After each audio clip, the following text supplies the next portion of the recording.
Hello. Hi! Welcome to the podcast. This is Knitting a Good Yarn. My name's Jackie. I'm Carmen. And we're coming to you from Southern Ontario in Canada with our 30?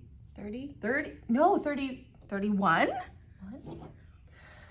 Something like this. Our 31! 31st episode. We've been doing this thing. Is this almost 4 years? It's not almost because that would be July. Yeah. But yeah, geez. I know. Wild, right? So welcome. Welcome. We are a knitting podcast, but we do things differently than the typical knit, and maybe somewhat differently. Like we're still going to talk about whips and FOs and knitting and how much we love it, but we don't do all the special stuff. We are a one-shot deal, right? Yeah. We tend to just turn this video on and then we'll talk about whatever it is that comes up, which is, of course, the knitting, often chatty life tangents. Yeah. One day we'll get back to spinning. It is my intention to get back to spinning. As you'll see, I have been in a craze of knitting. I can't believe I got it done. I know. I got it done, wild. guys. This is going to be the Carmen show. It is so exciting. Carmen has so many finished objects.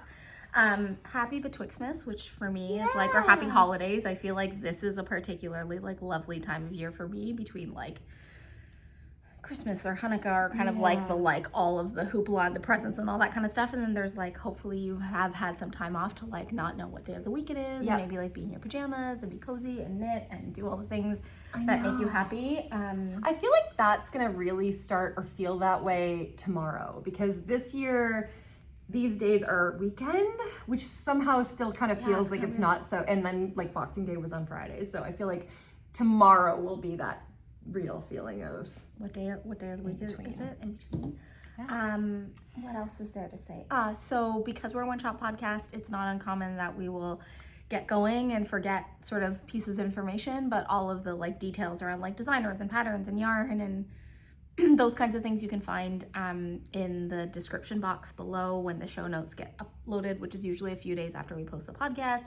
Yep. And if there's anything that you don't that you can't find there that's critical information, what was the name of the designer, or what was the name of that pattern, that sweater that you showed, please leave us a comment and we'll fill it in and do that. There are also, hopefully you'll see by the time you're watching this, you'll see chapters so that our 3+ hours podcast can be consumed in little bite-sized things, or you can do the thing. You can tune into the things that you want to. So we have, 8 finished objects today, which is maybe do you think that's the highest number of finished objects we've ever had? I think.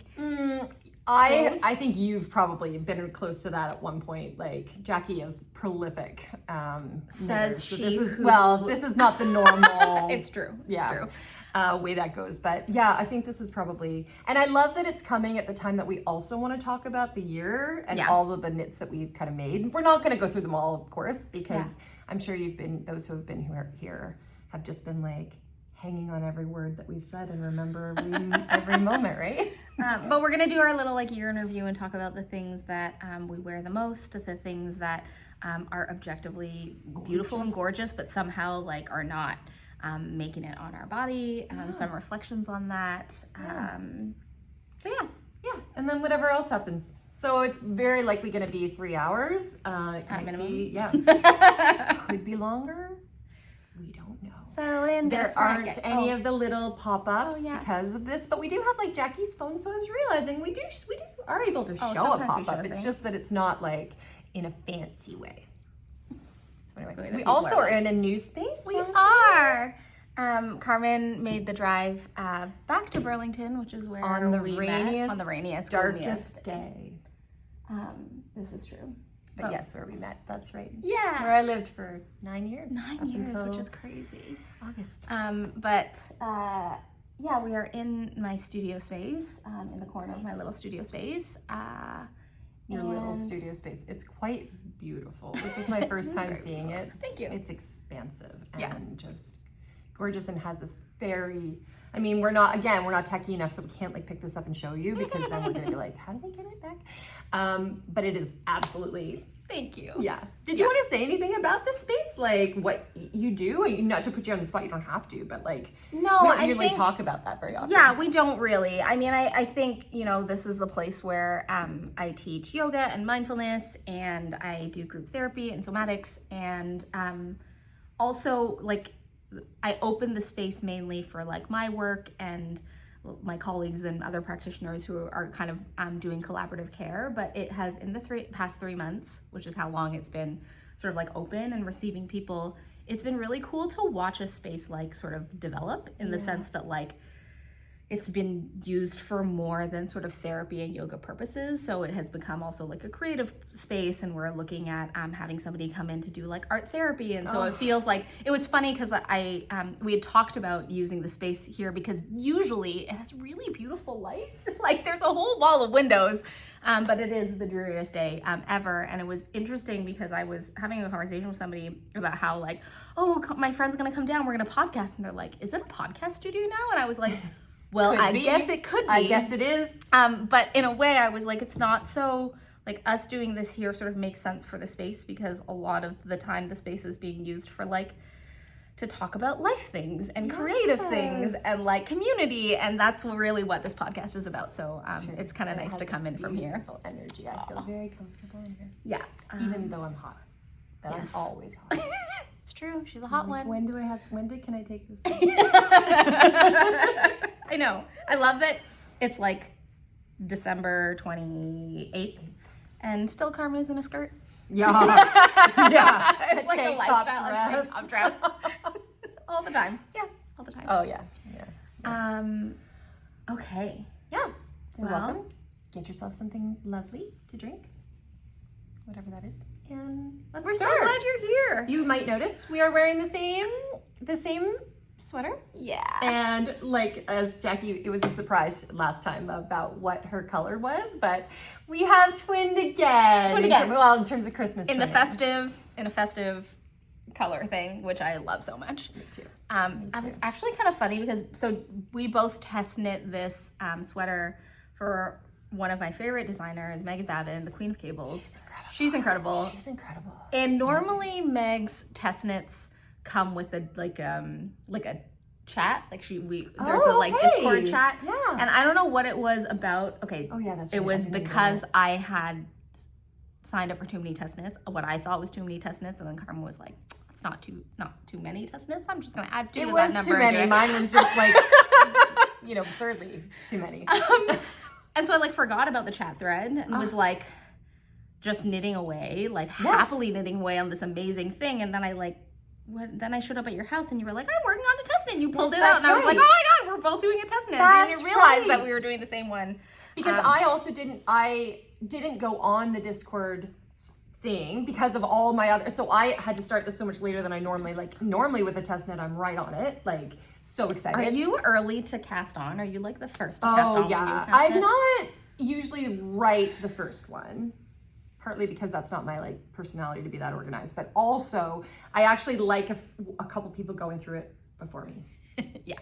Because some things get caught right away. Yeah, people will catch things. But generally, I get right on it because I'm so excited. But with this one... And you normally test out of your stash. This is one of the things that, I have been, noticing is,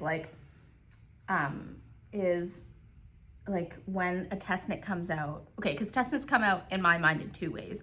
One is that, you get, a little sneaky peek of, this is the thing and the test knit, and, that's when the test knit opens. And there are some designers that are kind of, will tease for a little while, oh, this test knit is coming and so on and so forth. And I am always so impressed by the people who, when the test knit gets released or you, get informed that you are, that you've been selected for the test, that people are I'm ready, here are all my swatches, or I pulled all this out of my, yarn pantry and, this is what I'm gonna use. And I'm just how do people make decisions, A, so fast, B, swatch so readily swatch?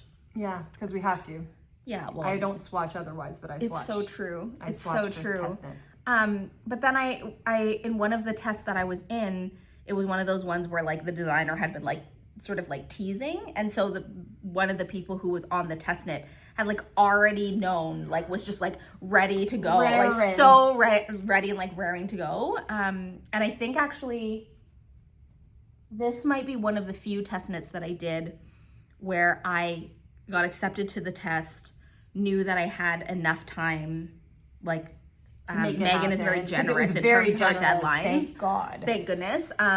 And so I like had time to like go online and like shop for yarn. I was like, I bought yarn for the sweater, which I feel like is it's not my normal like creative process. Like normally my creative process is like, I have yarn, I must find a pattern for it. Right. Or I'm like doing my best to use from stash, or like there's something in my stash that I've wanted to like cast on for forever, and then a test knit comes along and I'm like, that is going to be the perfect thing. But this was such a fun experience of being like, oh my gosh, I have the luxury and the time. I'm gonna go like shop for yarn. Fun. So fun. I still feel like I kind of shop for yarn just because my stash is a store, maybe bigger than some like knit stores. Yeah. Right? Because it's so ridiculous. But I also always have, like we've talked about this before, but this had a whole plan for a whole other sweater. What was this supposed to be? Oh, the camber sand. Camber sand. Yeah. And then I was like, but this would be pretty, my Lilith in the fire. It's such a perfect color. Yeah.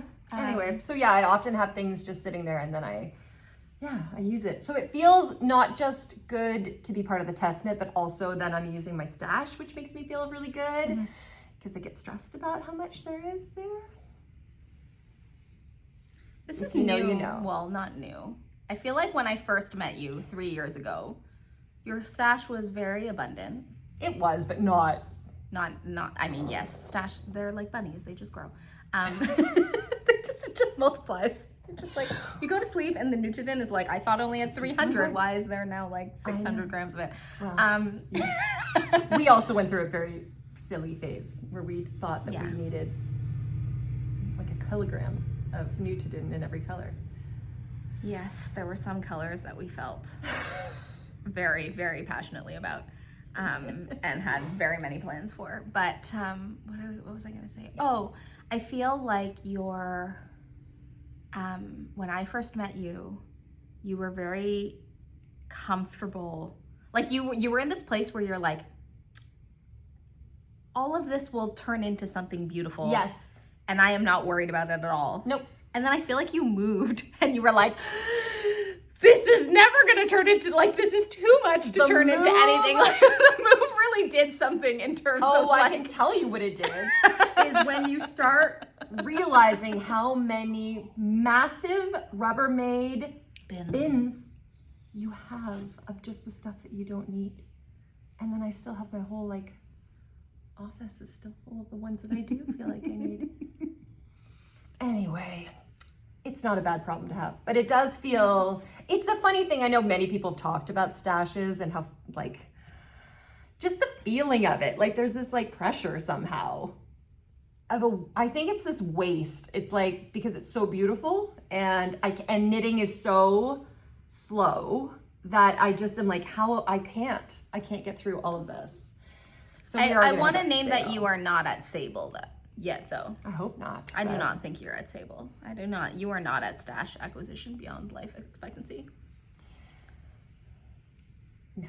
No. But I think what I realized is there's like stash size and like everyone has to like I think everyone's allowed to have as much yarn as they want to have, right? Like, yes, I don't think that we can set a bar and say like, this is that's too much. Yeah. But what I have recognized is that my stash is at a size that I feel like I should not be acquiring more yarn, and that's not a fun place to be. I know. Like when you're like, I feel like I can't, like I should not add more, or like if I add more, or yeah. And because of that, this is going to sound awful, but I'm going to admit to it because I don't think my husband watches this. Or my kids, because they know when the things come in. I haven't had a lot of yarn packages, but there were a few recently. Like, and Melissa like put like some like new discontinued colorways, and it was on a deep discount, and they were so pretty, Jackie. Very pretty. I had to get some. I also got some. We can't help it. So yeah, we still buy because that's actually fun, and it's that whole idea that hobby. They're two different hobbies, right? Like buying yarn and knitting with them. Yeah. I also am going to learn how to crochet. I've always wanted to learn how to crochet, and have you seen? There's this person, Martin up north. He's like in Sweden, I think. Makes these beautiful projects, beautiful crochet things, and he just like about a week ago, I think, released, or at least, no, didn't release it maybe, but did this like reel. It popped up, and it was this gorgeous blanket. And it's Tunisian crochet. And I actually like commented, and I was like, you probably can't answer this, like, because like, how can you answer this? But is this like a completely, for somebody who doesn't know how to crochet at all, like, would this be like a ridiculous thing to try to do it? And he wrote back, he messaged, well, he responded to the comment, but also messaged me and like sent me actual like YouTube like videos to try and to practice. But anyway, I'm gonna do that, but it's Tunisian crochet, which apparently is that you pull, the crochet goes along the needle. Like usually crochet is on its own, right? You just are working with like one thing. It's like a chain. Yeah. Whereas this is like, it's rows, like knitting. So it's almost like a knitting, but it's crochet. And it goes faster. Crochet apparently is faster. Yeah. That's what I'm like. So I'm also like, it's faster. I'm very and excited apparently about this. It uses too much. It uses more wool than Uses too knitting, much yarn. which I actually am like, good. Like, please use up my yarn. So I just thought, okay, now a normal person would listen when he even says in the pattern, he's like, you don't need a special Tunisian crochet hook for this because it's all like within a certain size. And then I was on the Knitting Loft website yesterday, which was the 20% off everything. Yeah. And they had a Chowgu Tunisian crochet set. You had to get it. And guess what? It uses the same cables. So that's lovely. I mean, if you're gonna get into it, you might as well have the whole set. Spending all that money. When the blanket happens, or the not and blanket, all the other things. or the other things, I'll be so excited. That I want to cast on very soon. Yay! Wow, tangent. The Lilith pullovers by 17 minutes. I beg Babin. About it yet. So Jackie, what are we wearing? What's happening here? So this is the Lilith pull. I'll stand up for it. I almost made another tangent because your earrings are so gorgeous. Thank you. This is definitely like, this was my holiday outfit for the year. I knit it with the intention of it being my holiday outfit. Is it Sea Wolf and Ginger? This is Juliet, Little Moon Creations. She's also an Canadian Indigenous like beater. I obsessed. I will link her below, but I did like when I saw, so Meg did definitely tease this Lilith pullover. It sort of was one of the ones that I was definitely like watching. Would that be? Yeah, let's do this one. Ooh. So this is Meg's version. Ooh. And when I saw it, it was one of those test knits where I really honestly did think to myself, shoot, can I even test the thing? Because the like sample is perfect.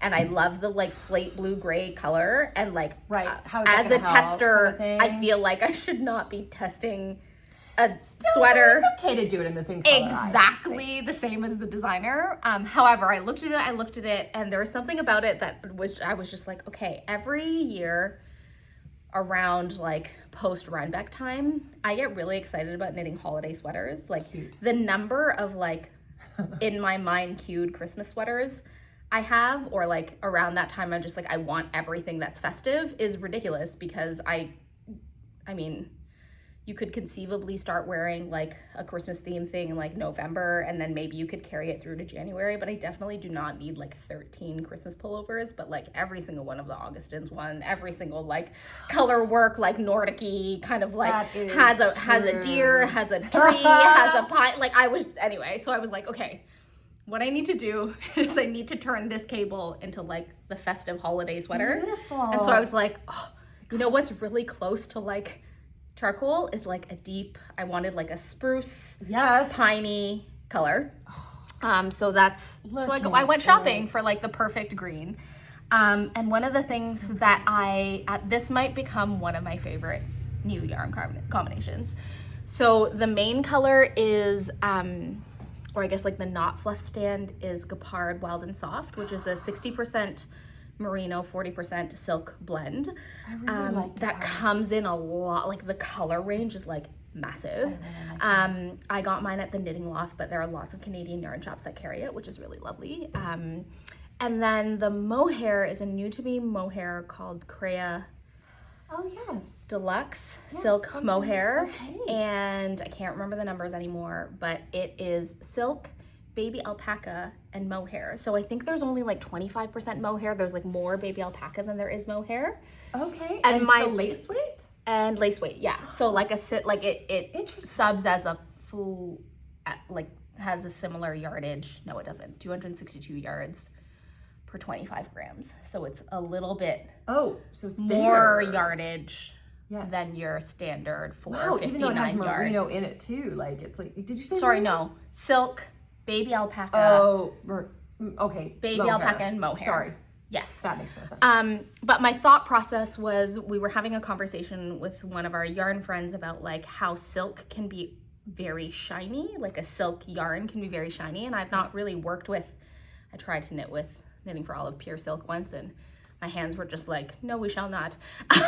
However, we're having a conversation about being like how silk can be really shiny. Yes. And so I was like, well, maybe because the knit is in a fingering plus a fluff. Yep. So Meg used like a fingering 100% wool, I think. I think so. And then like a mohair silk. Mohair silk wool blend.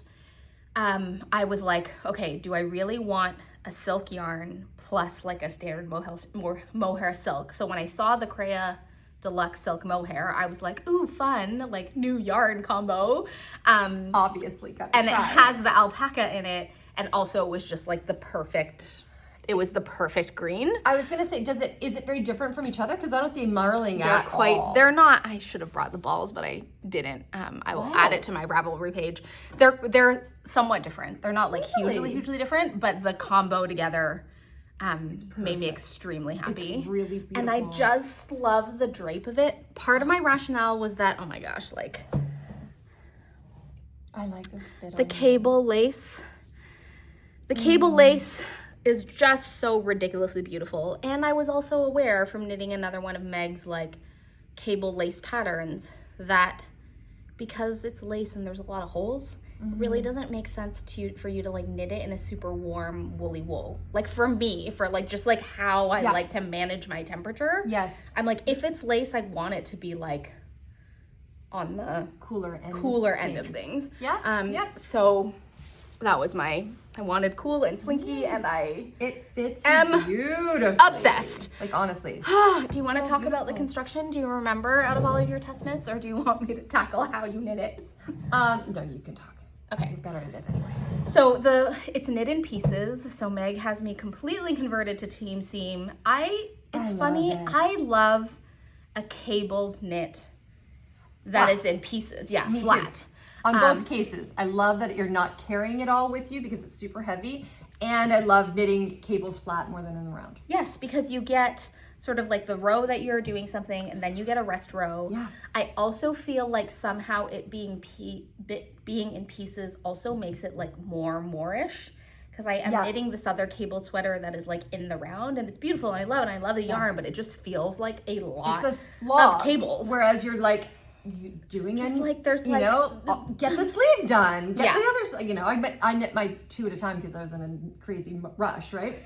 But then you feel like you're really making progress, like your sleeves are going to be done, both of them. So good. So it's knit in pieces. Yep. Right. So bottom up. Yes. Bottom up.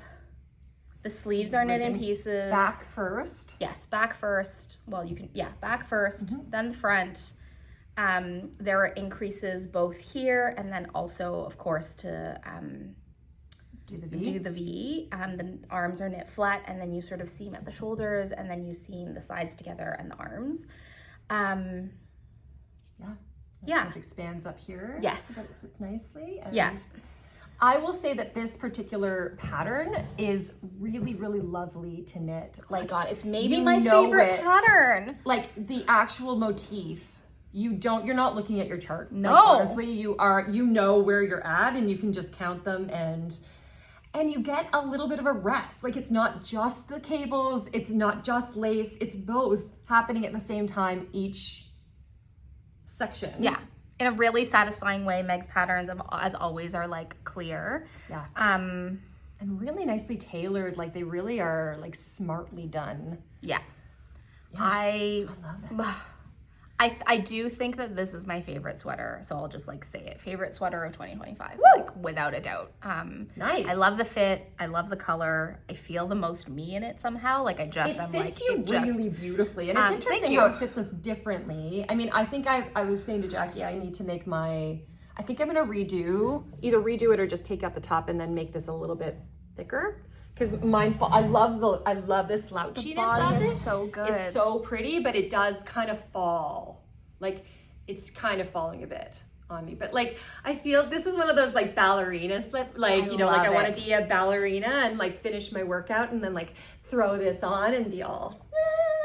What was I gonna say about that? I almost knit everything to pattern. I barely made any modifications in terms of the pattern itself. What I will name is, oh my God, did I bring this sweater? Yeah. So all of my mods are on the Ravelry project page, but I will say that the choice to do this test knit was the easiest because it's Meg, but also it was the easiest because I had test knit another one of her sweaters. This is the Tea Time Pullover. I love it. Also by Meg Babin. That was also like a cable lace wonderful extravaganza. And when I saw her tease it, I asked Meg, I said, is this like a similar fit to the Tea Time? And she was like, yep, except the only difference is that the neckline is more open in this one. Oh, okay. This one is like Mine less. is much more open than anybody else's. So maybe I picked up too many. She didn't give a number for stitch pickup, I think. It was just the proportion. I think I must have picked up more. Possibly. I also think that your yarn choice, like if you look at my ribbing versus your ribbing is more open. Does that make sense? Yeah. And it's like a linen. So mine I did in fleece and flax. Sonder, of course, my favorite. Fleece and flax, which is a BFL, Massam, I think. No, just BFL, plus linen, 25% linen. What the heck? Anyway. Like, we help out in the booth all the time. 75% BFL, 25% linen. There we go. Yeah, so that's maybe it's stretching a little bit on that front, and then I use the halo, which is the mohair. Silk mohair. I'm like, what I know, sorry. I got like stuck on a an internet IG, like somebody had said like something came up on photography on your iPhone that's popping up a lot. I didn't do any of this, but it popped up like, hey, put grid lines on your camera, which I just followed them and I did that, but now I don't know how to take them off.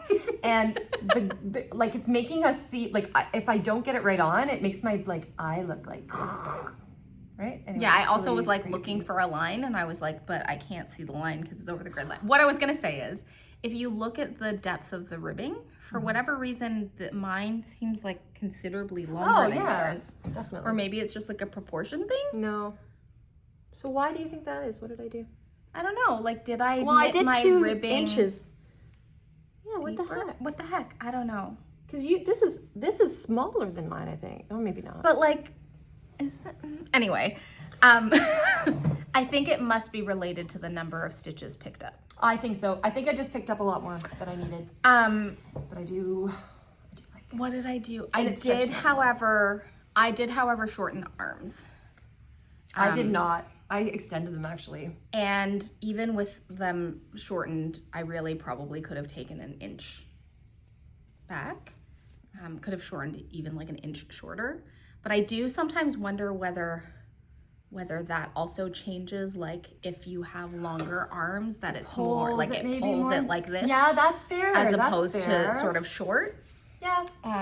I extended mine by like 2 inches because I have like longer arms. But then, do you know what happened with the pattern? Did she change it? I don't know. I know a few test knitters were saying that they found the arms were quite long. I love it this way. And you have long arms. Like I have long arms, but you can see how far down that goes. What I wanted to say though is that like I put all of my modifications in terms of how to shorten the arms, and it's not difficult to do. Like there's a little bit of math that you have to just like figure out. You change the number of increases, but it's very doable. Right. Not a difficult modification to make. The other thing that I was going to ask, did you do a tubular cast off for your ribbing? Yes. Yeah. See, good knitter does a tubular cast off. I was like, screw it. I have a fluff, and I like do not tubular. I love anything that is fluff plus like another yarn. Like I will not tubular if there is a fluff strand involved. Because then you're trying to like, it's not fun. Like it's not fun. No, like when you pull it through, That's like true. I feel like the fluff never comes. It doesn't. It's a little unruly. Like, nope. It's true. So I did a regular, it is very pretty. I did a regular cast off, but part of the reason I did a regular cast off is I thought that it would be tighter.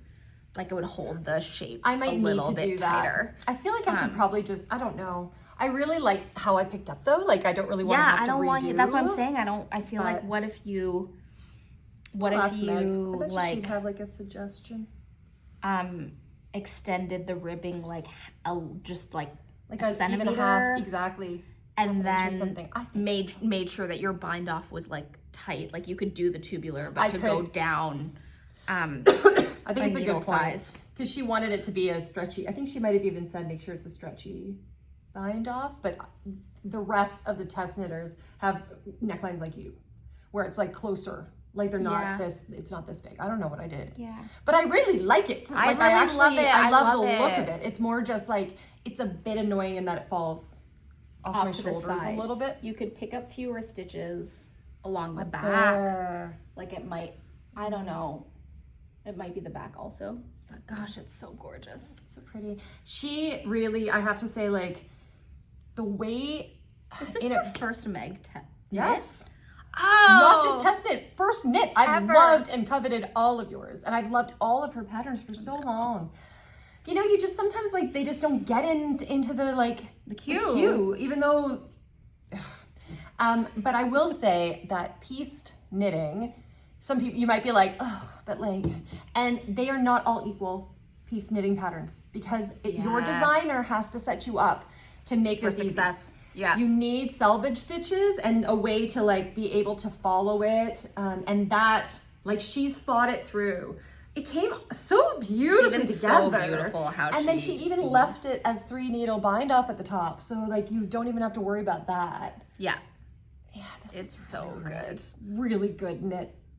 That's why I'm saying it's my favorite knit of 2025 because the yarn combo, the finished object, and then the process. I know. Like if you had told like Jackie from even like 8 months ago, like your favorite thing is gonna be like a pieced seamed garment, I would be like, lace cable, goodbye, like not a chance. But seriously, I can even say that when you, I don't know if anybody's gotten themselves into a situation where they had to finish a knit.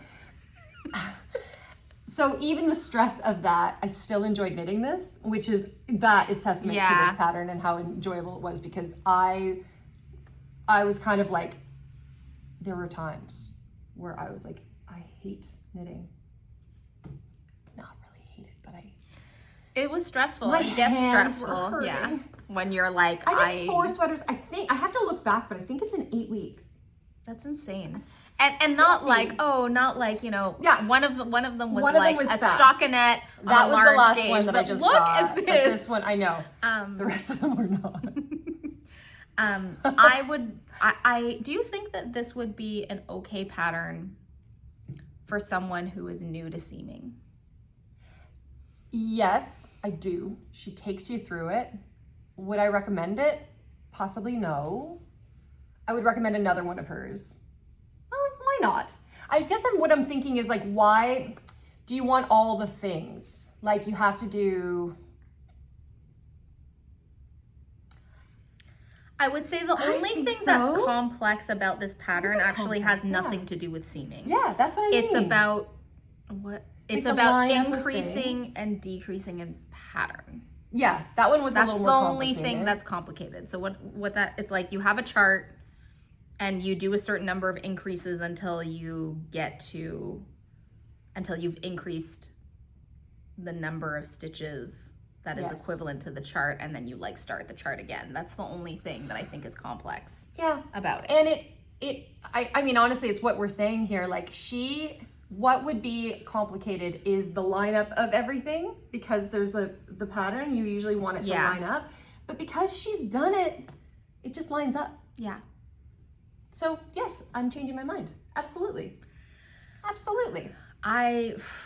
What a joy. What a joy of a sweater. What a knit. It is also the sweater, again, that like, you know, let's be real. A knitter is like, when you're walking around in the wild, you really want someone to be like, oh my God, I love your sweater. And this absolutely has been one of those. Yeah. Yeah. I haven't had it. You've had yours done for longer. So I think this will, like next year when we go through like the sweaters that we're wearing a lot of, I would not be surprised if this is like, oh, I'm always putting this on, because it feels also just like, ugh. This yarn combination, definitely, like, you know, we love Sonder. So I would go as far as to say that potentially this combination of the fleece and flax plus Mo, I like it plus Halo might be my current favorite Sonder yarn combo. Me too. This is the first time I've done this one. Yeah. And it feels, I don't know why, but it feels softer. It's softer. The Sunday morning with fingering with the mohair. I don't know why. It's just so good. Oh, it's just so good. So drapey. It's so good. And delicious. So I've only had this for like a week. Yeah, that's right. I like have not stopped wearing it. I wear this at home with like sweatpants on, because I'm just like, I love you so much. I've been wearing it all the time too. The lace is just like, from a temperature point of view, it's so perfect. Nice. It's so nice. It's perfect. It's like, look how pretty these are. Like, you know, sometimes we've talked about this on the podcast. It's an odd experience to see yourself on camera. Like, yeah, you know, well, it is funny because I'm not even seeing like the me, and it's I'm like just staring I'm looking at the sweaters. And so I'm looking at these sweaters and I'm like, oh, they're so pretty. And then I have to be reminded of like, oh, that's me. That's my sweater. Yay. It's so good. I also, Meg, the other thing about Meg's patterns, which I love, they're like really clearly written. She also provides like a really detailed schematic. So for those of you who who know your like magic numbers, who know your measurements, who are looking at this being like, oh, I don't know if like cropped works for me, or I really want to like adjust the depth of the V-neck, like all of that is very possible, because she provides you with like every single like dimension, and you can measure it out and make the modifications. I really actually love I feel like it's, what I was gonna say is like on me, I feel like the length of it is like somewhere between a crop and like a regular length, and I really, really like love it. Like I'm wearing high-waisted jeans, but I can also still wear it with like tights. I don't necessarily need to be wearing it with something like super high-waisted, but I just think it works. It's so cute. I think, and did you do a size 2? What did you do? Great question. I think I'm a size 3. I think you did one size up. Yeah. From what I did. But again, I definitely... Maybe I can put yours on it. Yeah, we can do a swap. Like. Although you shortened the arms. I just used the same dimensions as my tea time. Like, that's what I went for. I just knew, like, that fits perfectly. I love it. I just want another one. Wide it looks like, this is what I mean. Like, I think I just have to change that a little bit. It's not by much. It'll be fine. This might fall off, Jackie. Oh, and sorry, there might be some, like, string. Oh, good. You have the same. I'm like, wait, what are we talking about? Well, there are always stitch markers and strings. True. Oh, see you and your no red rule. Yeah, right. Okay, see, I think that I would say this is almost what she was recommending. Crop-wise. Yeah. Like, it looks so good on you, Carmen. Does it not look pretty? Oh, and it's not falling off.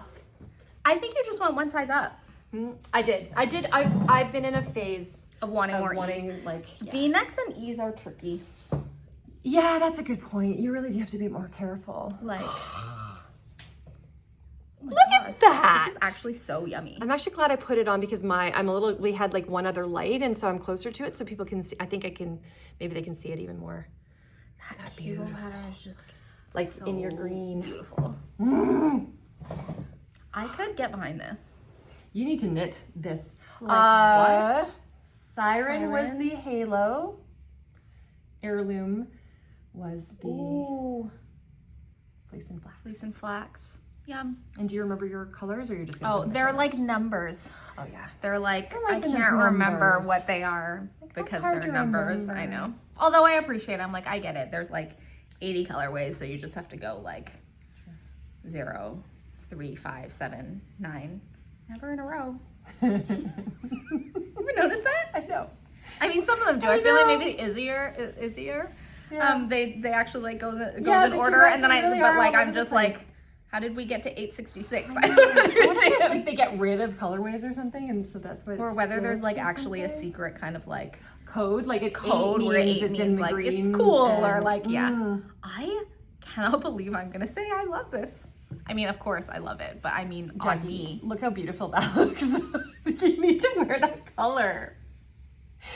Next podcast, I'm calling it Jackie has I mean, this if there's anybody who can influence me in that way, it's you. Well, same. I really like this. I actually also... That was us checking if it was hail. Oh, it's okay, Lily. It was us. She could tell that we were... Lily, for those of you who... have been with us a long, long time, because we really haven't had the dogs shown lately. Lily's here, and my pups are not. Hey, baby, you want to come up here? Hey, baby. Oh, good girl. You got it. You got it. Yes, you got it. Look at this lady. Hi, Lily. She's like, "Where's my sweater?" Hi, ladies. We're having a girls' day. For those of you who have been here for a while, remember her? Remember Lilith? Aww. Are you gonna hang out here? Do I need to get a second chair now? Hey, baby. Hey. It looks a little small. I love the sweater. What the heck? I know. What the heck? It looks really good on you. And I love the ballerina. Yes, that's what I mean. It's a total yes. I feel like a dancer. Clearly, the only solution is to knit a second one. Clearly. I was very, very sad when this was done. I would have been if I wasn't feeling oh my god, I did it. Yeah. And I really would like this in a shawl. Oh, that would be Meghan, yes. Does she make shawls? I don't think I've seen any Meghan shawls. I don't think so. Yeah, I really think of Meghan as garments. Just sitting on the edge. Are we gonna stay? Cuties. All right, Lydia, come down. Jackie has to sit. You're such a good girl. Such a good. Okay. This just makes me want to knit a black one. I know. I literally have black sitting on my desk right now. I've got it both again Sonder. It might be. I was gonna say, is this gonna be the Sonder show? But no. The rest of my test knits are actually not. But I have black Haven, which is the lace weight merino, and then the fingering, the Sunday morning 4-ply, which is the fingering. Both of those in black, and then I got the black together. No, okay. I'm just trying to decide what project I do, but I want to make something black. This, I was gonna say, would this be fun in black? I think so. I don't think it would be hard. I don't think it would be hard. Yeah, it's a very, very simple pattern motif to knit. It looks gorgeous, but it is not complicated at all. You might not get this back. That's okay. I have to put on something else right now. You already showed. Okay. Let me do a fast one. Well, should I do this one now? Yes. Yeah. I finished Lily's. Yeah. This is the color compass. So our lovely Lily, who we love so much, Lily Pearsall, from Curatorial Knits. She's down in the Bay Area in California. USA, and she has become this incredible designer. And I want to say, this is a designer, if you want to know that your designer is thinking through everything to try to make the best possible pattern and to fix issues that she sees, Lily is your girl. It's just amazing. So I won't have to say too much about it, but I finished, I thought I steamed it, but I guess I didn't. Maybe I did the other side. Here's my color compass pullover. Oh, it's so good. Talk about like a Christmas knit, hey? But what's so funny is I didn't wear it at all. Well, no, that's not true, but I didn't really have actually any Christmas parties. Maybe I was gonna say I didn't wear it to like a Christmas event. Like I wore it all the time, but with sweatpants. Because it works with everything. Yours is so cozy. I love it. So we've talked about it, so we won't go very long, but you can see, look at, this is not what you normally get with, you brought yours, okay. Yeah. With a circular yoke. Most of the time, circular yokes, first of all, for me, because I have fairly wide shoulders, I would say, they often, they come up, they're already by now sneaking their way up here to almost feel like they're kind of just bunching. Because the increases are not happening at a rapid enough rate. Is that what it is? Yeah. Because it's too narrow at the top. Oh, yeah. Okay. And so that's then it goes this way. And then the other piece that happens is that you put your arms up and the whole thing comes up because the yoke is too deep. Exactly. So Lily solved all of that in her magical way. And all you have to do is knit it. You don't even have to know why. I don't know how, but she solved it. And then you end up with this beautiful sweater. Beautiful. It was so pretty. I really love it. And the color I made it a little bit. Yeah, she made great color suggestions. I just followed her original suggestions. And then she's changed that even, she's got even more, but she had this where it was just for me, I got a main color, and then I had a light and dark version of two contrast colors. It's you're picking 3 colors. You've got a main color, and the 2 contrast colors are light and dark. Yeah. And so then I just followed it. I changed a little bit in here just based on the colors that I had. But yeah, I love it. I love yours so beautiful. Much. I'm so excited to try it on. Yeah, now it's didn't get to try it on last time. That's right, and actually because oh, that's right, you didn't even try it on because it was halfway done. And this yarn, I will say actually it is a little bit pilly. We want to always be as real as possible, so we never glean our stuff beforehand and stuff, so you get to know. One? No. I have one. It's not even, it's been sitting in its box for I think 2 years. I bought it at the Knitting Loft 20% off Boxing Day sale, and I was like, oh, this would be good. I should glean my, nope. I should, but I never have. And yeah, but a soft yarn, this is a single ply really, I think. So this was, help me. Chaos. Thank you. Chaos is in K-A-O-S. Skinny Indian wool. Skinny Indian wool, you're just amazing. Amazing. And somebody told me it was from Denmark. Yeah. Hella did.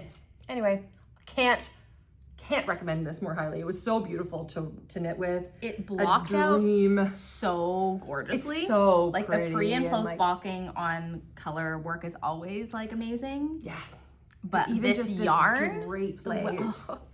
I think Lily had an option to do waist shaping, and I didn't. I just in my current love of just doing oversized everything. I was like, no, it's good, but yeah, I love it. So I throw this one on. Oh, did I bring my little? The other day I was shopping and I was wearing this. Oh yeah, I don't know if, again, for people who would remember. My favorite hat. Yes, the hat you almost stole. I made this hat when was it? Last year? Last Christmas? Could be. Or maybe the one before. I don't remember. Well, I was out. It was one of these days where I wasn't wearing a coat, but I was wearing this and just my little hat. Oh my gosh, you're like a knit dream. I know. Anyway, I walked into this store. I was buying jeans, and the people at the try-on place, change rooms, whatever. They were like, "Oh my god, I love how your sweater matches your hat." And I was like, "Oh, thanks." And then of course it's like, "I knit them." And they're like, what do you mean? How do you get them? But it's so cute how they really like compliment each other. I mean, when you know your colors, right? Or what we like. Right? Yeah, like when you just knit for your own joy, it does kind of go together. Woo. Yes. I'm so excited. You want to try this? I was going to say I can feel it. So this was test knit number 1 that I thought I was going to have done.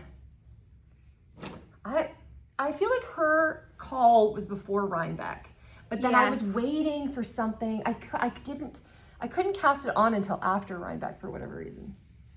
So because you were working on 15 miles of twisted rib. Yes, I was. This is true. It was your like, it's like your treat, the way that we like treat ourselves for. Yes. Things. Oh, that's what I'll show in a second. Jackie, it looks so good on you. Look how pretty that looks. Oh, it always looks so much better on you. It does not. It does. I love it. I just think that when it's on me, you get to admire it differently. I get to see it a lot. Yeah. Like, oh my God, it's so cute. Highly, I'm sure you would agree. Highly so recommend. Fun to knit. Knitting this sweater. We even said like, I want to do knitting a solid. it with a solid. Yeah, like not even doing the color work. It's just because the fit is so great. It's so good. And I honestly like when I see circular blah, blah, blah, when I see circular yokes at this point in my knitting life, I actually almost always say no because they don't fit. Yeah. But this is like actually. I know. I can't resist them, and then I knit them, and then they. I mean, actually, no. I won't say that. I love a deep yoke, and I love a sweater that can only be worn if I'm seated and relaxed, you know, where like I don't have to put my arms up. And the right? arms, my arms are really just like tight. Like I love a swancho, I love a poncho, I love like that like cape vibe. But I will say that I'm always tempted by the circular yokes. They often look really good, but the circular yoke sweater looking like amazing and like okay comes down to like I feel like it does come down to 2 inches. Yeah. Like where the color work stops. Yeah. Like exactly where the yoke hits. Split. Like how do you balance the sleeves with all of the like color work? And I feel like Lily has taken all of that, like don't need to worry about it at all. You really don't. And then we're not just saying that because she's our friend. And I haven't done this yet, but I do have, like, there are all these circular yokes that I really want to knit that I'm just like, Jackie, like, no more. Like, they're so fun to knit. They don't get worn. And then I feel really sad. Like, you know, you were like, how you were like, I feel sad about the stash and, like, looking at it never happening. Yes, I don't like not wearing things. Yeah, like, the knit that you love knitting, but then you don't wear. I feel like extra uber-doobly sad about it. It's like, it's the most saddest, and that's why, in as much as I also subscribe to this belief that, like, I think it was one of our viewers, one of you who were like, okay, like, nobody is like, you shouldn't, nobody says that, like, you can't do, like, 10 different kinds of puzzles, right? Like, because it's the doing of the puzzle that is the fun part of it, right? Like, if you do a puzzle... What was the thing? Right. Like essentially, like if you enjoy knitting the knit, then like that's you rip the puzzle out. Yeah. So and that's okay. And that's okay. And so and also like if you love knitting the knit, like that's also okay. I know, but I try and believe that, but it's more like I love it. I love it on the hanger. I put it on my body, and I'm like, I no longer love you. Like that makes me so sad. Yeah. Well, those ones I am less sad about actually, because for me those ones are it just didn't work on my body, like that's okay, I can give it away. Like when that Vienna cami I gave you, it just didn't work on me, and I don't feel bad about that. Like I was like, it was fun to knit it, and then it looked amazing on you, and so it's like, oh good. Mine, and if we get to this point, we were thinking about also talking about the knits that we're surprised we didn't wear, because there's a knit that I think looks beautiful, but something about it doesn't get reached for. Yeah. Because it doesn't fit the right thing in my wardrobe, like what I'm looking for. Like when I want a sweater, I want like something really, really big or something, you know, or if it's something where it has to be like more tailored, I want something that's actually less warm because I'm going to be working and things like that. So anyway, it's just those are the ones I feel the worst about. Yes. But what was I? Oh, I'm wondering, I haven't done this yet, but I have this whole section of circular yokes that I really want to knit, but I haven't let myself knit because when I like look at them and the proportion, I'm like, I don't think that this is going to work for my body. I'm worried about it like bunching up like this because of the wide shoulders. And I was like, I wonder if I can like take the chart, put Lily's increases in it. And I think it could be possible. So this is one of my like 2026 projects is like do that, and then everybody can just buy Lily's pattern, and then that will not just give Lily, like you won't just be able to knit this beautiful sweater, but you'll be able to knit all of the circular yokes. I haven't figured out the math yet, but I want to, because I just love how this lays. Like it should be able to, like, I mean, I guess the actual like it depends on like where pattern, the increases are, like the motifs, but still. And really, why mess with perfection? Oh, well, just because you want a different thing. But I'm just saying, like, there's other ones anyway. This yarn is very yum. It is very nice. As I say, I will absolutely knit with it again. It is pilly. Melissa had a good day, Muppety. Muppety. We were talking about, and I'll show you at my, in our roundup of my favorite, now talking about a favorite sweater, my Frankie, my Sandnes Garn Frankie sweater is constantly on me. But it is like it's pilling in a Muppet, like it looks like a Muppet fur. Yeah, I love that. I love it. It's a Muppety. It's Muppety. Actually, let's go to the Frankie. Will you put your Frankie on? I will, because I'm always in it anyway. So here, before I put it on, you can see what I mean. It looks like, I was about to say like Grover, but then I started questioning myself about what was a Muppet and what was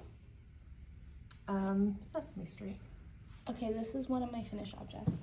I love this sweater. Like, come on. I just love it. Did you do it? She did it! Oh my gosh! Oh, Jackie. I could not knit this sweater. Pretty. So this is the Frankie sweater from Sandnes Garn. It comes from a book that is maybe, I feel like, has got some of the best. It's got the best patterns. I want to make that Amy. There's the Amy slipover. There's the Guernsey Genzer, which is this like beautiful cabled pattern. I don't actually remember how much I paid for it, but I want to say that like in my brain I was like, if I knit 2 patterns out of this entire book, then it costs roughly the same as like your average pattern. It's less than $30 Canadian. Yes, for like and I do think like looking at when I looked through the patterns in the book, I was like I could easily knit like 6 of these. Their dresses, they're like it's just so good. It's an amazing. After Carmen showed this on the last podcast, we got some comments of people being like, I can't figure out where to buy it. So I don't know if it is available as an individual pattern. The book is definitely now available again. I feel like when I bought the book, it was like I could not find it anywhere. Like they were not printing it because Sandnes Garn, these booklets, they often like they're seasonal. They like come out per season. Yeah. So for a time they were not printing it, but I feel like because it was so popular, they like brought it back into circulation, and so it's relatively easy to find. But someone DM'd me and let me know that there's a yarn shop in Canada called Fia. Yes. I think that's where I bought mine. Oh yeah, it's in Nova Scotia. And they're lovely there. They have recently started offering single Sandnes Garn patterns. I don't know if you can, if it's like all of them. I didn't actually like reach out to them and sort of check, but if you are really set on like, I really only want to buy this one pattern, maybe you reach out to them, and then if it works, leave us a comment. We'll like add it to the show notes. Yeah. But I would honestly say get the book. For me, I'm like, the book is a no-brainer. It's so beautiful too. Like the artwork, the photography, the way the book looks on a shelf. Like I'm like, this is actually just decor. It's such a beautiful, and there's so many great patterns. So many. I think I was almost, that's what I should cast on. I was like, there was something recently, you know, when you're knitting and you're forced to knit, And so the whole time you're forced doing this, you're thinking of all the things you're going to knit once you're done. And then when I finished my last one, I was like, what were any of those? And I was like going through like my Ravelry and I couldn't remember, but that was because I was thinking about a book and that's not in my Ravelry. Yeah, it's true. That's the one thing about slip over. It's so pretty. Oh, the slip over is so good. In any case, I of course was like, it's so beautiful. I want it so badly. I want to be Carmen. I need to knit Carmen's sweater. Like, what am I gonna do? So of course I had to cast this on. But this is a new. You had to cast it on? Because did you pull out your other? Because you had one already. I have one in Newton that I just never that's finished. Why. That I started the ribbing and was like, oh no. Yeah. In part, it was like early in my Newton days. I was just trying to hit gauge. And this is like, it's an 18 stitch gauge. And it's Newton held double stranded to get to an 18 stitch gauge. I think it was something ridiculous. Like I was knitting on a US 4. So it was like, you know, I could probably put it on the table and it would like keep its, so it's not going to give the same look, especially for this, this knit that is like super delicious and slouchy. It is such a perfect sweater. It has been off the needles maybe for 2 weeks. And I, like, my entire wardrobe is just this Lilith pullover and this. Like, I love it so very much. Okay, what did you use the same stuff? What did you not? So this is a yarn combination that I have to, of course, we have to credit Melissa from Sonder Yarn. She knit this sweater called the ballerine sweater in this, like, beautiful pink. Yes. And she did this yarn combination that I was like, you can put those two yarns together. I didn't know you could put those two yarns together. And then I was speaking to Layla Raven, the amazing Layla Raven. I love her too. And she was like, so I touched this fabric at Rhinebeck. Did you touch Melissa's sweater that she knit out of Haze, which is a Surrey alpaca held with mohair? And I was like, excuse me? You can put alpaca and mohair together? Oh my God, yes. And I was like, not once had I ever, I don't know why my brain didn't think about that, but I immediately went and I checked the gauge of the ballerine sweater and I was like, I think I can get gauge for the Frankie sweater. So this is knit in Sonder, 1 strand of Haze and 1 strand of mohair. Oh and my God. I feel like it's very similar, except without. I'm wondering if it's going to be less Muppety. Muppets. Yeah. Because you get the silk, you get the mohair. I was like, okay, I'm just gonna. In my cart, and I don't know if I took that one because I was trying to be good, and I think I took it out. I better not have. This is it's probably like 17 and a half stitches per 4 inches. I'm like, okay, cancel all my entire stash. I just want to knit in this yarn combination forever. Forever. This is so perfect kind delicious. of feel. This is at least for right now in my life. This is what I love. This kind of big, throw it on. This is why the more intricate knits are not making it into my rotation, because I'm not. They're too beautiful. I don't know what it is. Not that this isn't. This is so beautiful, but it's also so comfortable. Like, look at the drape, and it's the same. I mean, it would make sense because this one is mostly alpaca. Is it all alpaca? It's 96% brushed alpaca, 4% nylon. Okay, so there you go. So it's very similar. But I also, I forgot to bring balls of yarn today. So the colorways are elemental. The Haze is an elemental, which is this kind of like gray, slate blue, which I love. Yeah. And then the mohair that I held was, it's called Rocket, which is this like berry, indigo, like dark navy blue. Oh, Rocket. And I feel like. No, I was thinking a different, I was thinking the really blue one. No, Captain. Because I was like, how is that possible? No. Rocket, it's like the truest navy, really close to black, and I feel like it has created the perfect denim. Yes. I kind of feel a little bit as I'm wearing it with. I normally just wear it with black tights. It's true. But I'm like, this is like a little Canadian tuxedo vibes. But I love it. I love it. Please just swatch if you have Haze and Halo in your stash. Just swatch yourself like a tiny little swatchy friend, and tell me if you will now be knitting with this fabric forever, because I will. Like, what an amazing, also I'm thinking about like, I was gonna say yardage. Like, I feel like that would be a very like, I use 3 skeins of Haze and 2 skeins of Halo for this knit. Okay. And I knit the smallest size. and was slightly off gauge. Like my gauge was a little bit larger. Like I'm at like 17 and a half.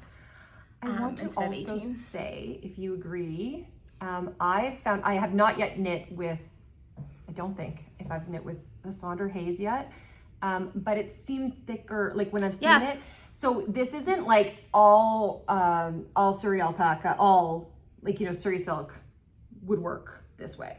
Like any Surrey with a mohair may not give you this kind of. Yeah, that's a good point. I don't know. I've not tried it before. Because it's particularly like full. I think of it, I remember when the last time we were at Knit City and Haze had come back. Yeah. I kept touching it, like I was like, it's like a teddy bear. I remember when it comes in the skein, like of course, like Surrey, your yardage is like 328 yards per 50 grams, and then your mohair is like 459. Yes. So of course it's like got more yardage than mohair, but the Haze is very teddy bearish.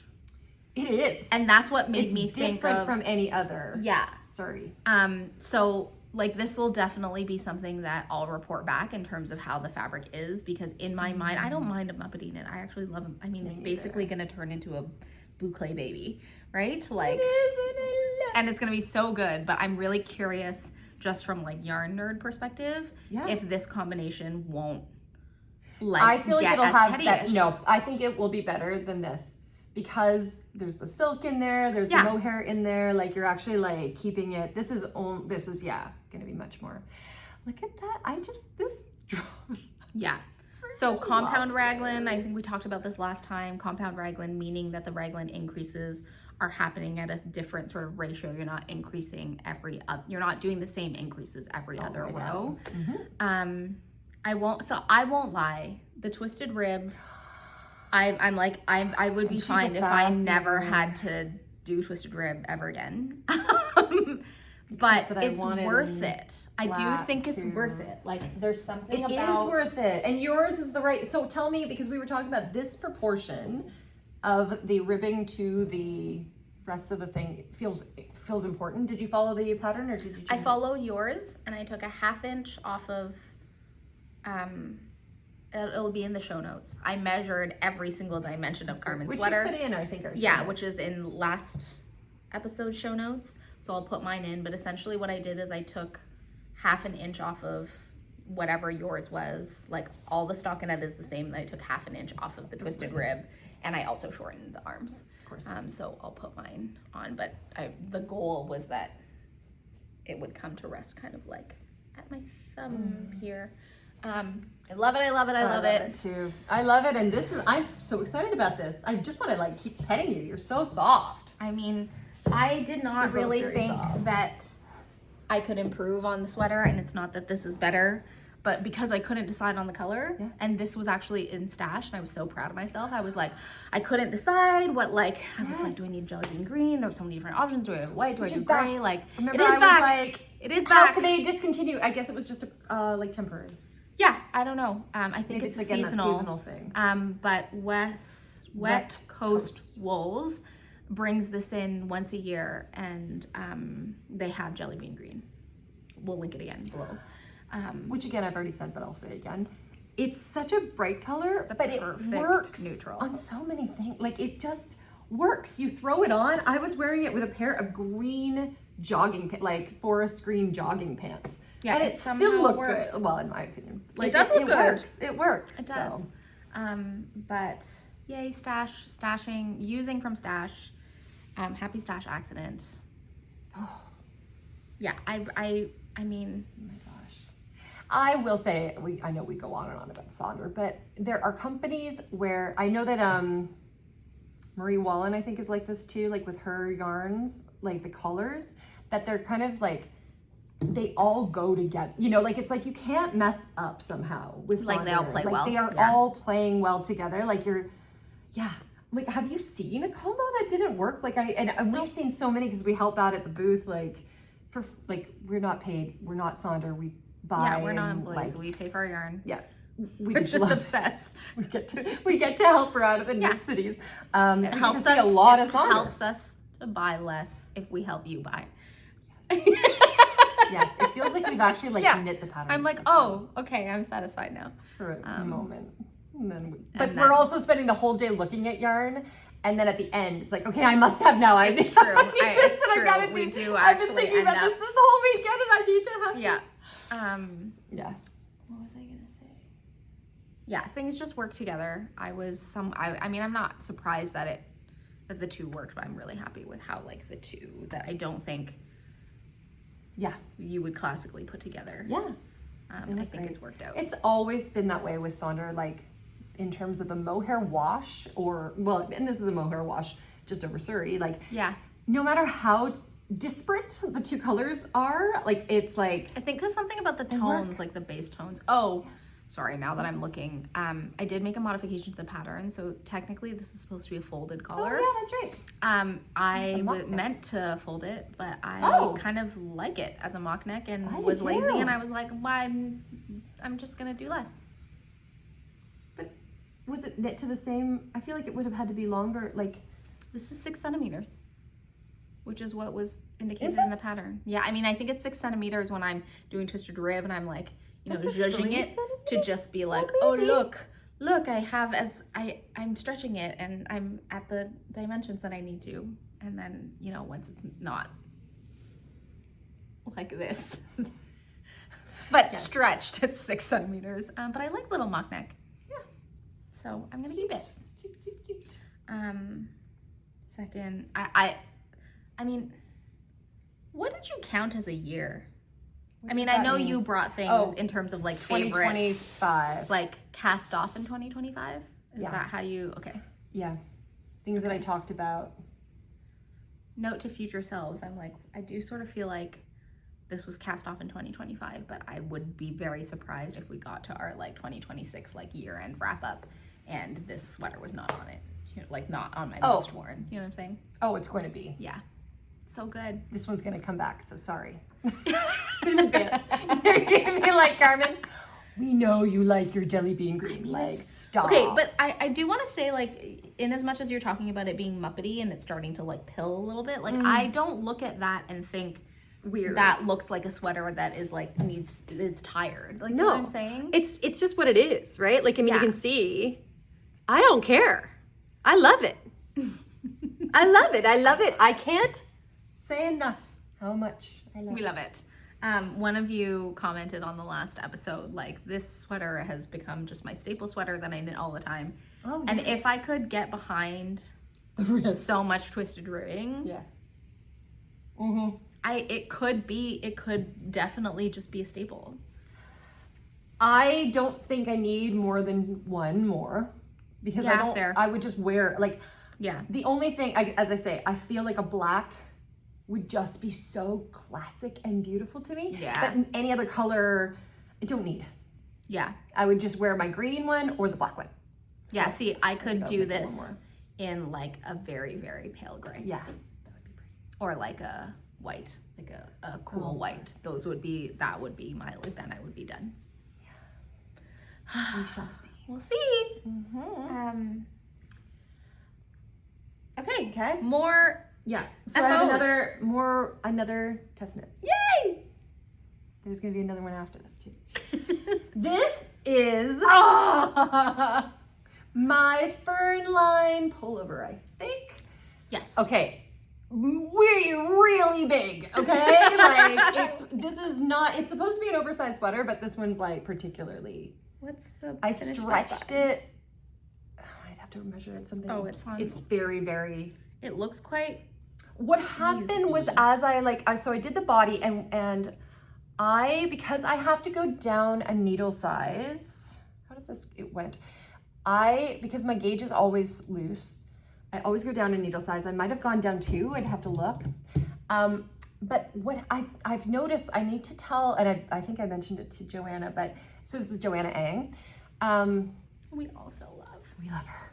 This was the test knit that I didn't sign up for, and then had a slight, almost cried on the podcast last time. Because I said so regrets. But what I wanted to say is that when you change the needles, when you have to, so what she's done is that some of these, you can tell, this is kind of it it's got a similar vibe to, there's like that petite knit one, and then the Guernsey gans are like this kind of Genzer. The idea of like having panels of different textures. Someone called it a sampler. Oh, knit, I love that. Which I really like. Yes. It's like you just sample different. Like look at, you got moss stitch, you have this cool like thing that I can't remember the name, and maybe I won't tell because I don't know if that's like gonna, whatever, give away the pattern. No, these, this isn't like, this is an actual thing. This is a thing. Then there's the lace, this kind of broken rib, this section, and down back into here. You have to change needle size. She's thought so much. Joanna Ang always is another designer that thinks through everything.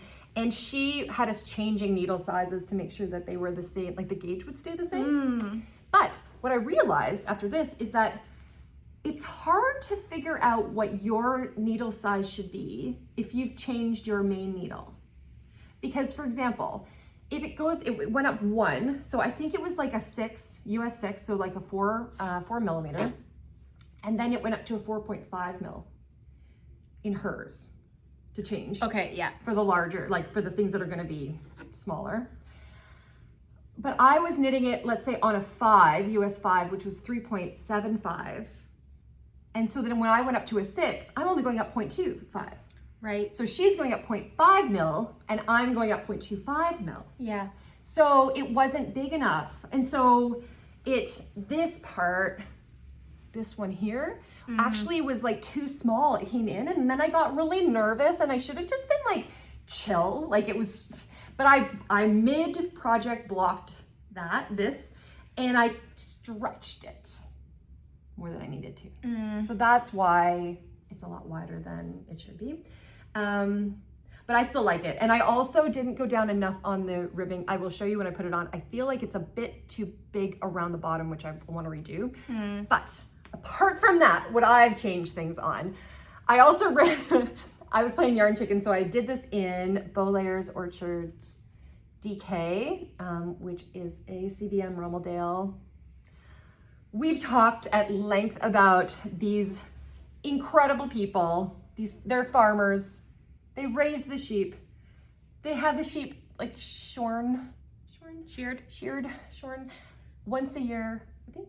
And then they make their wool and that's it. That's all you get. Like that's it. Yeah. And it is a magical squishy. It's a DK. That's a true DK, but in 100 grams is 370 yards? Yeah. Like, but, so I had 4 of them. I thought I'd be fine, but of course I made this bigger than I should have, and I didn't. But I happened to have this, they had the same color. I had the chocolate from the same year. And so I finished off this with there is a folded collar, so I just finished it off, and I love that little inside thing there. And then I just finished up the ends. I honestly, like, this is one of those, like, knitting accidents that I feel like makes the knit. Like, I mean, it's gorgeous. It's a gorgeous, like, knit. But there's something about just the little, that I was like, oh my gosh. It's so good. Anyway. It's so good. This is when you put it on, I think you're gonna love it too. It's just,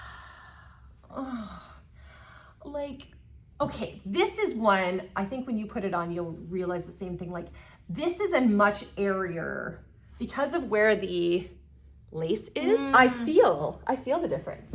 But it's nice. It's like cool. I kind of also like that it's, like, generally speaking, I feel like these kinds of cable-y, like, I don't know, sampler type things tend to be more like chunky, cozy, Guernsey, Genzer. Like, I really love that there's this like softer version of it. Carmen, it's so beautiful. Isn't it so pretty? I messed up a little bit. This should be smaller. I was supposed to do, I did it the same. I didn't read, and I was madly trying to do this so I could cast on my next thing. This should be a little bit smaller. And so then I had to kind of change these a little bit. And I think that I made it a little bit wider, but I don't care. It's so beautiful. I love it. It's so beautiful. And it's so, I feel like Joanna Ang is one of those designers where, like, the stuff that she designs, you're like, you won't find another knit that looks like that. You know, and even though it's got a similar, there are knits like this. Yeah. Like look at this. Like I think that's such a pretty, beautiful, and it's where it lands. You know, like it's you have it on both sides. Like look at how beautiful. I just want to check the gauge on this. That one is gorgeous. I did have gauge when I was first knitting it. What I will say is that Beaulaire's, their 2025 yarn, their 2025 clip arrived from the mill. So we'll link them below so you two can now get this. Which is lucky, because if it hadn't been ready, the mill kind of got their scheduling messed up, and so they didn't have it for Rhinebeck. Any other colors? If they had, they probably wouldn't have anything last year, because they're true. They tend to sell out. I love. She did it in the hedgehog tweed. So this is Joanna's sample, a little tweedy. Don't look at me. Look at this. I know. I was anyway, like, get my eyes out of it. But Joanna, like. We'll link it below. Look at the projects. Like every single one is stunning.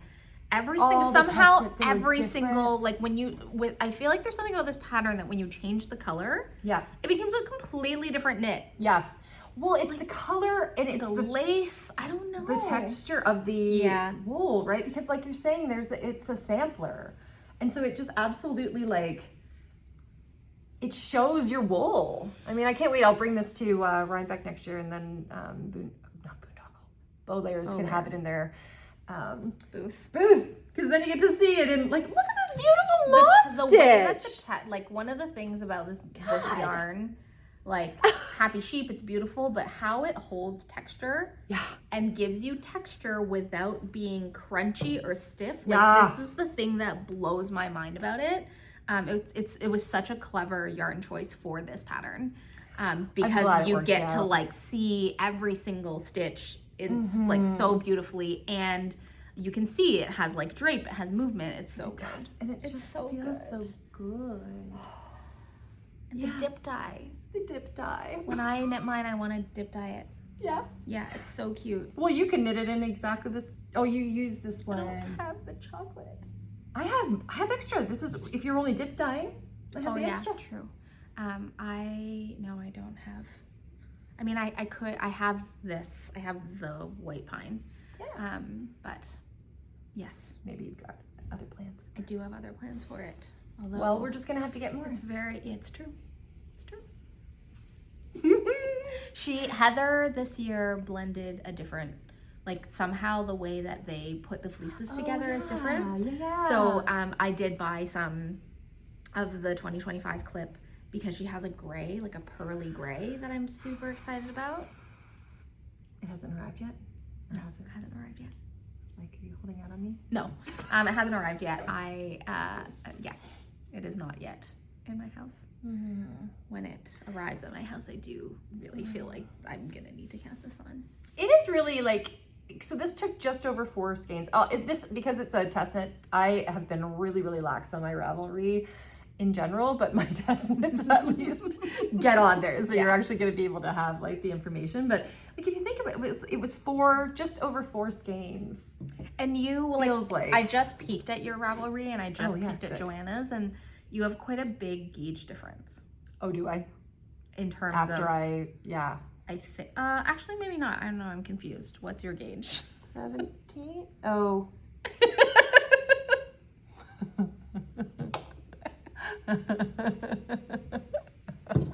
I think. Were you on gauge? No. Okay. I think what I might have done was accidentally, you know what it says fill in gauge for pattern? Yeah. I think I put the gauge in there and then I must have accidentally clicked that. So it's not, so it should be 21 and I'm at 17. Okay. But as I said, it wasn't like that when I was knitting it. Initially, it's that then I kind of stretched it too much. But I don't mind. I also love the fit. I know you were talking about how oversized it is. Do you like how much ease there is in it? I like how much ease. The only thing is this little rippling down here. I wonder about just bringing it in a little bit. I'm pretty sure that I only went down 1 needle size. For the ribbing, and I maybe should have done 2. Gosh, look at all your are amazing tubular bind-offs. Oh yeah, I had to do that here too. Yeah. Oh, I'm getting better at them. That one took a long time to go around. Okay, this is the second time that I have touched a finished garment in this yarn in what I would say is like a larger gauge. Mm-hmm. Like I have knit with this, I've knit 2 sweaters in this yarn, and both times it was tighter. Mm-hmm. And I loved it. I love those sweaters. One of them I wear a ton, the other one I do not wear, but that's my own fault. Is it the book club you don't wear? Yeah. Can I have it? If you would like it. Isn't it too short for you also though? It might have been. If you would wear it, I would give it to you. But I do remember, I feel like it was too short. Probably, if it's too short. Are you feeling it's too short? Yes, it's too short then for me. It's definitely too short. Then yes. Darn it. But I don't wear it with a dress. Like you might be able to get away with it as we'll bring it next time. I'll bring it next time. But I knit it was like cables on like a US, what did you knit yours on? What needle size? A US 6. Well, 5/6, right? Yeah, 5 was the main, and there were 6s in different areas. But I think I knit mine either on a US 5 or US 4, and like absolutely did not like stretch it, because with cables you really can't, and they all like snuggle together. And I think that this yarn might do its best in its like larger gauge or like overstretched gauge. Like I think it's a really special yarn to begin with. But at a larger gauge, it's like even more special. I agree, because my other one is that beautiful Henley I have, which I curved love. Henley. But it's a tighter dense, gauge, right? It's more dense. Yeah. This is much more drapey. Being able, it's the gauge and then it's the lace on top of it, right? But also like drape and structure. Yeah. To me, there's a perfect balance of like drape versus structure that I feel like I'm often like trying to dance with in these kinds of textured knits. Yeah. And the bow layers. Oh my god. Are you gonna put it on? Yes. It's so pretty. Carmen, just every single knit. Thank goodness. Because I have to say, this was the other one I said on the last podcast, but like once I started knitting this, I had started the Lilith by the time, and then I just cast this one on just to get, I think it was just to like check gauge and stuff. You had to block the Lilith. Oh, thank you, Jackie. I had some reason I started this and then I couldn't put it down. I could not. I got this one done, and I actually think I got this one done in about a week and a half. Oh! The whole knit you got done in a week and a half? I think so. Oh my god, I want to knit this. Maybe. Something like that. Oh, it looks really good. I do. Yeah. Can I trade you my book club cardigan for this? After you sold it, yeah. I can't wait for that one. Oh my god, Jackie. It looks really good. It's almost like, because it's X even more big on you, it looks better. I do think that this this kind of like sampler drop shoulder thing, I think it looks best with a lot of ease. I think so too. It just is, God. Oh my god, it looks so beautiful. If you could touch-o-vision this, like just touch it. Like, it's just We're not kidding. Like good. It is so good. It's so good. I would like. I think, like I said, it was such a genius choice, because I think it's almost like an unconventional choice for lace. Yes. You know what I'm saying? That's like true. To have really this kind of like, I don't know, to me it's kind of like granola-y, farm yarny, like kind of like less slinky, but it just works so well. This line, I am the line. obsessed with. It's so beautiful. So like, look at how good. flattering it is. And it just comes around on both, like it just frames and goes all the way across the back. It's just ridiculous, Joanna. Like, we say it every single time, but like, bravo. Like, really. Oh my god. Knitters, like, these designers are so good. Oh my god. Oof. I also really love just the oatmeal. Like, there's something about it is this. So classic. It's so classic.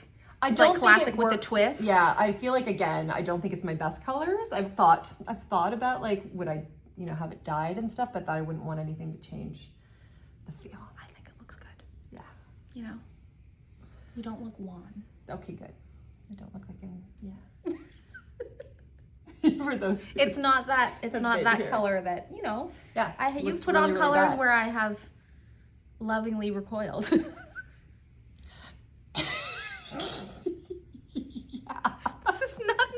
that. I wouldn't lie. You know this. I can't lie. I know you wouldn't lie. Your face, yes. Yeah.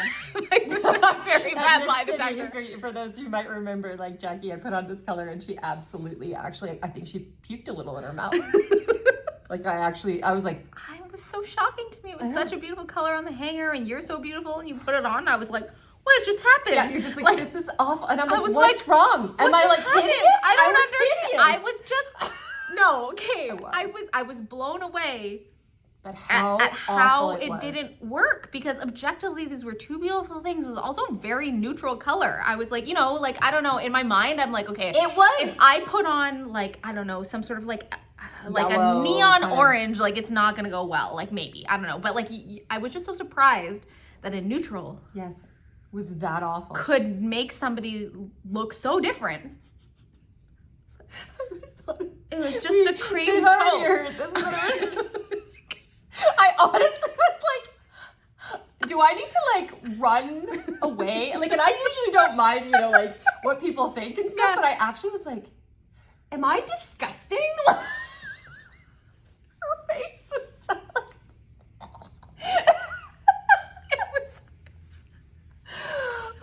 it was funny. In any case. Anyway, yes. So good. It's so good. You know what? You keep it like every once in a while you're like touching my arm and I can feel the feeling. It's not soft. It's not a soft yarn. But it has zero prickle. No prickle. It is not crunchy. Nope. Not rough. We've talked, like, this is the indescribable yarn. It is and actually it warms the indescribable. me, like, even just like every time it touches, it just warms up a little bit. It's just so lovely. But do you see also the venting? Like, it doesn't feel hot. Yeah. It's really interesting because I'm like, oh my gosh, I'm gonna go like frolicking. I want to go leaf peeping. Like, there's like a whole vibe, Peeping? Yeah. What do you peep? How do you peep a leaf? Isn't that what it's called when you like go and look for fall colors? It's like a thing. It's adorable. It's like an activity. Yeah, I really hope that's what it means. Jackie, leaf peeping is illegal. I'm kidding. That's really cute. That's really cute. But yeah, it does have that like. I'm like, to me, this is like the ultimate rhineback sweater. Yeah. Just go stand underneath. This is it. Like, you know what I'm saying? Well, I won't have it next year because it'll be in the booth. Yeah, it's true. So you can go visit them in the booth. And you can throw it on. Feel like Carmen. And see what this feels like. But I actually want to say that it might be like too cold. Too cold for rhineback? Yeah. Well, no, it's not. To leaf peep? To leaf peep. To like go on a hike. Like, I don't think I could do an autumn hike in this because it's quite like. Yes, I actually had a day where I was wearing it and I was like, oh, it's too cold. Like, I could feel the difference. Because the air comes through. The air comes through. So what I did. Tender place. Was I got a long sleeve tee. Oh, durr. And then it was all solved. Could you imagine like getting like of course, this is one of my colors of the year, is like a neon. Like a neon long sleeve. As soon as you said it, I was like. Yeah. Because I just put a white, a missed opportunity. Not that I have a neon long sleeve tee, could. But I should. I need one. Like. That would be so cute. Pink? Like a hot pink? Yes. Or I was like a neon yellow. Oh God. Okay, now that's happening. Okay, remember when I said this year, I have bow layers in my stash and I really, should let the people get the cream. I will not. I'm like, regrets. Regrets is because right. I didn't, because I had this. And then I knit it right after. Yeah, you did. I wasn't even planning it. I just was like, I know I can't, because they had such a small I know. amount. We were like, we have this in the I was stash. like, I have. Let the people have it. Now I'm like, what the frick I have a dark thinking? chocolate one too.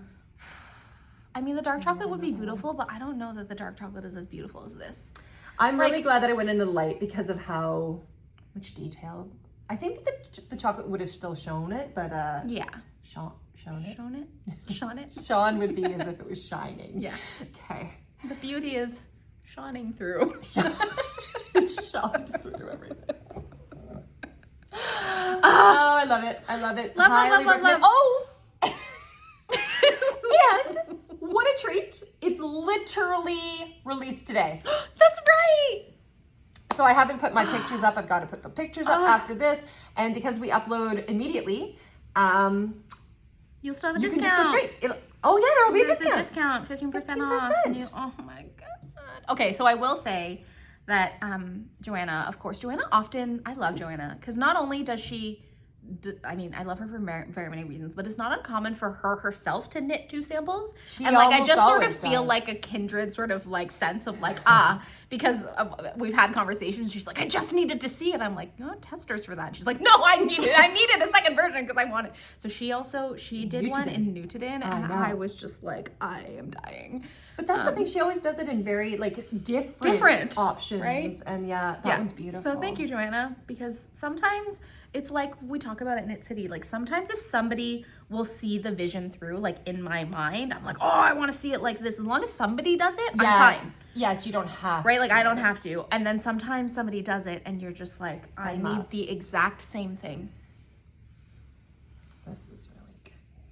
So good. It's a really, really good pattern. And as I said, fast. It was very fast. And potato chippy. And so fun. Yeah, because you're just constantly changing. And okay, so construction-wise, we started in the back. Yes. And then, I can't remember how far we went down. Maybe to here? Probably. I think. It's not seen, right? Yeah, until until about there. And then picked up, probably. This was only 2 weeks ago. And then we did the front. Yes, that makes sense. And we added this after we added the collar after. Picked up, and then you're in the round. You're in the round here, and then you're doing the sleeves. You pick up the sleeves. Oh, I actually feel like, I don't know if this is in the pattern, but however it is that you got almost a bell is also another genius thing. I don't think it's correct, but I like how it ended up. Yeah, I am obsessed. I know, I really love it. I think, okay, so here's the question. Because I want to knit this, my thought is that okay, we're like jumping all over the place, but this is us. Yeah. I was thinking about like 2026 like knitting intentions, because when you like pull out all of your knits, so whether like I suggest like stop the podcast and go and pull out everything that you knit this year and just lay it all out. Yeah. Because it's such a like... It is cool. It's a really cool thing. But one of the things that I like, as I was like collecting to do this process of like having all of the knits, I realized that one of the intentions that I have for 2026 is to unravel the things that are not, that I have knit. I'm going to reclaim the yarn. So here's the thing. I won't reclaim it yet, because if you want the book club cardigan, I will give it to you. No big deal. Right. But if it's going to continue to sit, sadly, like, I think you should do it. I really am thinking about reclaiming it and then knitting this in the chocolate brown. Well, that's what I was going to do. I think the chocolate brown would be amazing. You just would lose a little bit of the like seeing of the lace would be really I interesting. think it would be beautiful. Okay, but my question is, how pretty it looks like you. I'm like, can you see my feet? Do I need to make it shorter? I don't think so. I love it. That I do think a little bit less ease for me. I mean, I don't know though. Like, okay, so I love it. I love this. Yeah. And I'm like, if I decrease the ease, then it won't. And I love how like you can't see my hands. I love the dip dye. I think it's amazing. I think it's so amazing. good. Okay, because the last time I knit the Guernsey Genzer, I actually have it. Hang on, I have it. A good podcaster would have put this on when we were talking about that Sandnes Garn pattern book. No, because you were wearing your other one. You're a good podcaster, Jackie. Thank you. Well, let me say that an organized podcaster. Well, that is not us, and we never ever claim to be. Okay, that's pretty too. So this is the Guernsey Genzer out of the Sandnes Garn book that we were talking about previously. That also was kind of like a sampler vibe. Ooh. Yes. I had to take out a whole section because of length. Yeah. Like, because at that time I was like, I don't think that I want to kind of keep going. Right. So I had to take out a section. So my question was, if I knit that, I just knit it as is. I don't need to take out a section. I might go down one size. The whole thing. Yeah, what size did I do? 3? Well, you knit a size 3, but off gauge. So I don't know. We'll put the finished bust size. 17 versus 21 is really... That's not insignificant. We'll put the finished bust size in the this is nothing new for Joanna. I've tested knit for her many times. She knows what I'm like. I try. I mean, this is like, I would say this is the first time that you have tested and gone rogue. Like, you test a lot. You don't go rogue. And I wasn't rogue at the beginning. I will say, way up at the top. Like, and I kept checking it. So up here, I checked it again. Yeah. And it was all good. Like, my moss stitch was fine up there. And then I just pulled it, but whatever. I love it. Like, it's so good. It's almost like preppy, while not like, it's like, that's my favorite part. Farmy and preppy. That's my favorite part. Maybe partly because I put this like dark. I don't know. There's something about that makes me so think good. And the little dip dye. And the color, like the oatmeal color. Like, look at the. I think hers is way nicer. Yeah. I mean, so I'll say again, we're like all over the place, but this is definitely within the top 5 most worn for me. Part of it is that I think it's so this is knitted in with 1 strand of mohair. And so it's like super light, but super warm. I feel like it just is like classic, like it's a beautiful knit, but I would 1000% like do this guy. It's just there's more, right? Yeah. Like, I mean, this is beautiful, but like, there's nothing inherently wrong with it. Extra, like the lace and this fun wild oats or something. For me, it's the line that comes across here. Yeah. So like, I know, that's right. This one doesn't have that. I know, it would come like, yeah. Yeah, but I do love this sweater. It is beautiful. Gorgeous. Oh, okay. You have how many more knits do you have? I have another test knit, but you can talk about something first. I only have one more thing. Good. So you go. What? Because you have 2 things. Or 3. No. I just have that one, and then I can show my socks later. I didn't even block them. And then we can talk. I thought this was going to be crazy, like that how could we possibly get everything done? Look, we're at 1:40. We're so reasonable. We still have like we're only halfway through. Okay. Sorry, getting a little message. Forgot to put that off. Forgot to put it on the airplane mode. Oh.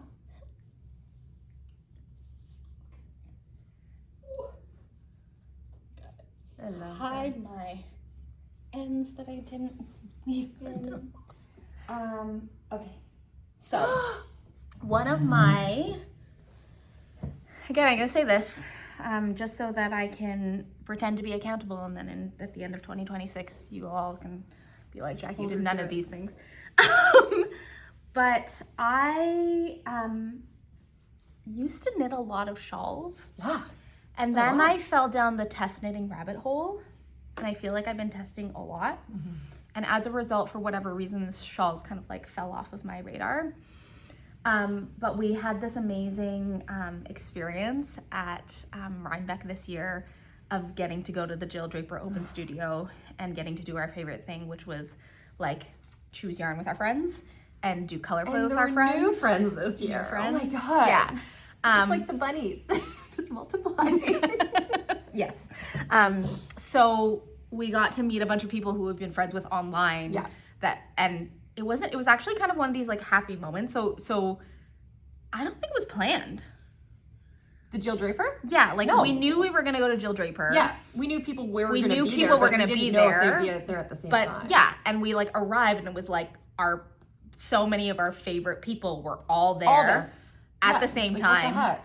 Choosing yarn. Yeah. And so I had the opportunity to have like somebody else choose colors for me, which was so incredibly fun. Yes. And because it was about color play. Being like artists, like. Yeah, totally. It was like a total color geniuses. I picked one color and then the creativity descended, and one person was like, how about this? And then the other person was like, would go look good with this. And then I had this little trio. Not just one. Yeah. And then there was like consultations. It was like, what if we try this? And then we ended up with a particular kind of color combination, which I have to say, like, is nothing like my usual. Yeah. But I love so much. And because it was like one skein of fingering for each, I was like, it was just so obvious to me that it was gonna be an accessory, like as opposed to a garment, because I couldn't think through like a garment That's like 3 skeins of fingering yarn. Yeah. I'm sure it is out there, but it was just like way more fun to think about a shawl. And I loved knitting it. And when I got it off of the, I just steam blocked it. When it like came off of the needles and I like put it on, I was just like, I have been missing shawls. You are such a shawl queen. I love shawls. Look! Okay. Jackie! So, like... Oh! Okay, so this... Right? Okay, so this is the shawl pattern. Yeah. So, okay, shawl pattern. This is the Flyaway twist by Veera and Valimaki. Oh no, the ends. I'm so sorry. And so usually this is in the pattern, it's 2 contrast color, like it's a 2-color pattern. Oh! So technically you, so in mine, there's this like coral pink, and then there's this like really beautiful, I keep calling it like persimmon orange. And so in the pattern, this purple triangle would be this this darker orange. So usually the pattern is a 2-color, but I loved the 3 together, and I was just like looking for a pattern that would let each of these individual colors like shine. I have tons of yarn left. You definitely do not need 3 skeins of fingering, but I just love it. I love the shape of it. Oh, it's so fun to knit. This is ridiculous. It's like it's got silk in it. And okay, how do you knit it? You start in the, so it's like and the other thing about shawls is that I tend to like cast them on, get excited about the colors, get excited about the pattern, and then I just like peter out because there are too many stitches. It's just like you just end up with like, I don't want to look at the number because, you know, in order to have a like big wingspan, like you have to have a certain number of stitches. But this one is like, it's wonderful because you start there and you kind of like knit this little triangle bit. So you knit in like this direction, garter, super fun. And I feel like garter makes like these like tonal variegated yarns like look really nice. Definitely. Then you go into also really like very simple brioche. Really Jill Draper. So you have all this like brioche. So I'm like, I'm bored. Okay, I'm gonna do brioche, but you're not doing like I love Stephen West, but you're not doing a Stephen West 500 stitch brioche until your fingers fall off. Yeah. And then you basically pick up and knit like garter across. And you're like so close to the end that you're just like, I want to finish, I want to finish, I want to finish. There's some clever short rows that give it sort of the shape. Because if you see the like border is skinnier on that side than it is on this side. It was just so fun to knit. I love like where it's put this little... Yeah, the little like V. It's kind of like, it is asymmetrical, but not so asymmetrical that it's impossible to like wear. Yes. I love the shape. It is so pretty.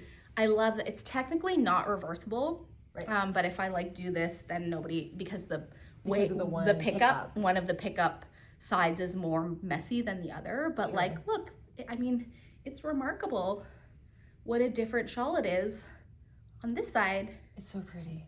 Versus this side. I was playing with like how to wear it, and I think it is really fun, just like gives you a little pop of color. It's not so asymmetrical because like the color comes back on both sides, but it's like different. You can wrap it, and it's a really manageable size. It's pretty. Not huge. Can this one make one of those hood things, you know, everybody's wearing? That I mean, I don't know that this is a look that I can pull off, but I think it's a really nice shawl shape. It's not one that I've knit before. How do you do it? I know. I think you do that and then you pull it around. Oh, cutie. You know, cute. In a pinch, if you need a hood. That's adorable. It's like doable. Yes. I feel like I will wear it a lot hiking. Because you can kind of squish it up into a Oh, I like that too. Small. That's pretty. This might be my favorite way of wearing it. I think I like that one the best. And you do a little Andrew Mowry jaunty shawl like little thing, and then you get the colors in here. I love it so much. It's so cute. It's so cute. I love it this way especially. I love that brioche up around your neck. Gorgeous. And then the yarn. Yeah. Oh my god. I almost wound this because I have the same one. So this yarn It's 100% Superfine Merino. The base is called High Plains. It is a collaboration between Jill Draper and Clara Parks of the Clara Parks of like Vanishing Fleece and A Stash of One's Own. If you do not know this author, you're welcome. Yeah. Your TBR is settled for a while. She writes so beautifully about all the things that less fiber, knitty, sheepy people love. I tend to like yarns that, well, in a former version of myself, I'm like the more rustic the better. Like I like yarn that has a lot of, that's like toothy and has a, you know, but whoa, like is 100% Superfine Merino just like the butteriest, and in brioche and in garter? Like I'm just like, did this come from a sheep? Like obviously, I mean, it's so soft. So soft. Like I'm not even kidding. Like it feels like there's almost a silkiness to it too. Like that there'd be a silk in here, but there isn't. It's gorgeous. So yummy. And like, can we talk about just Jill Draper and her dye style? Look at this. Like look at that talent. It's just so beautiful.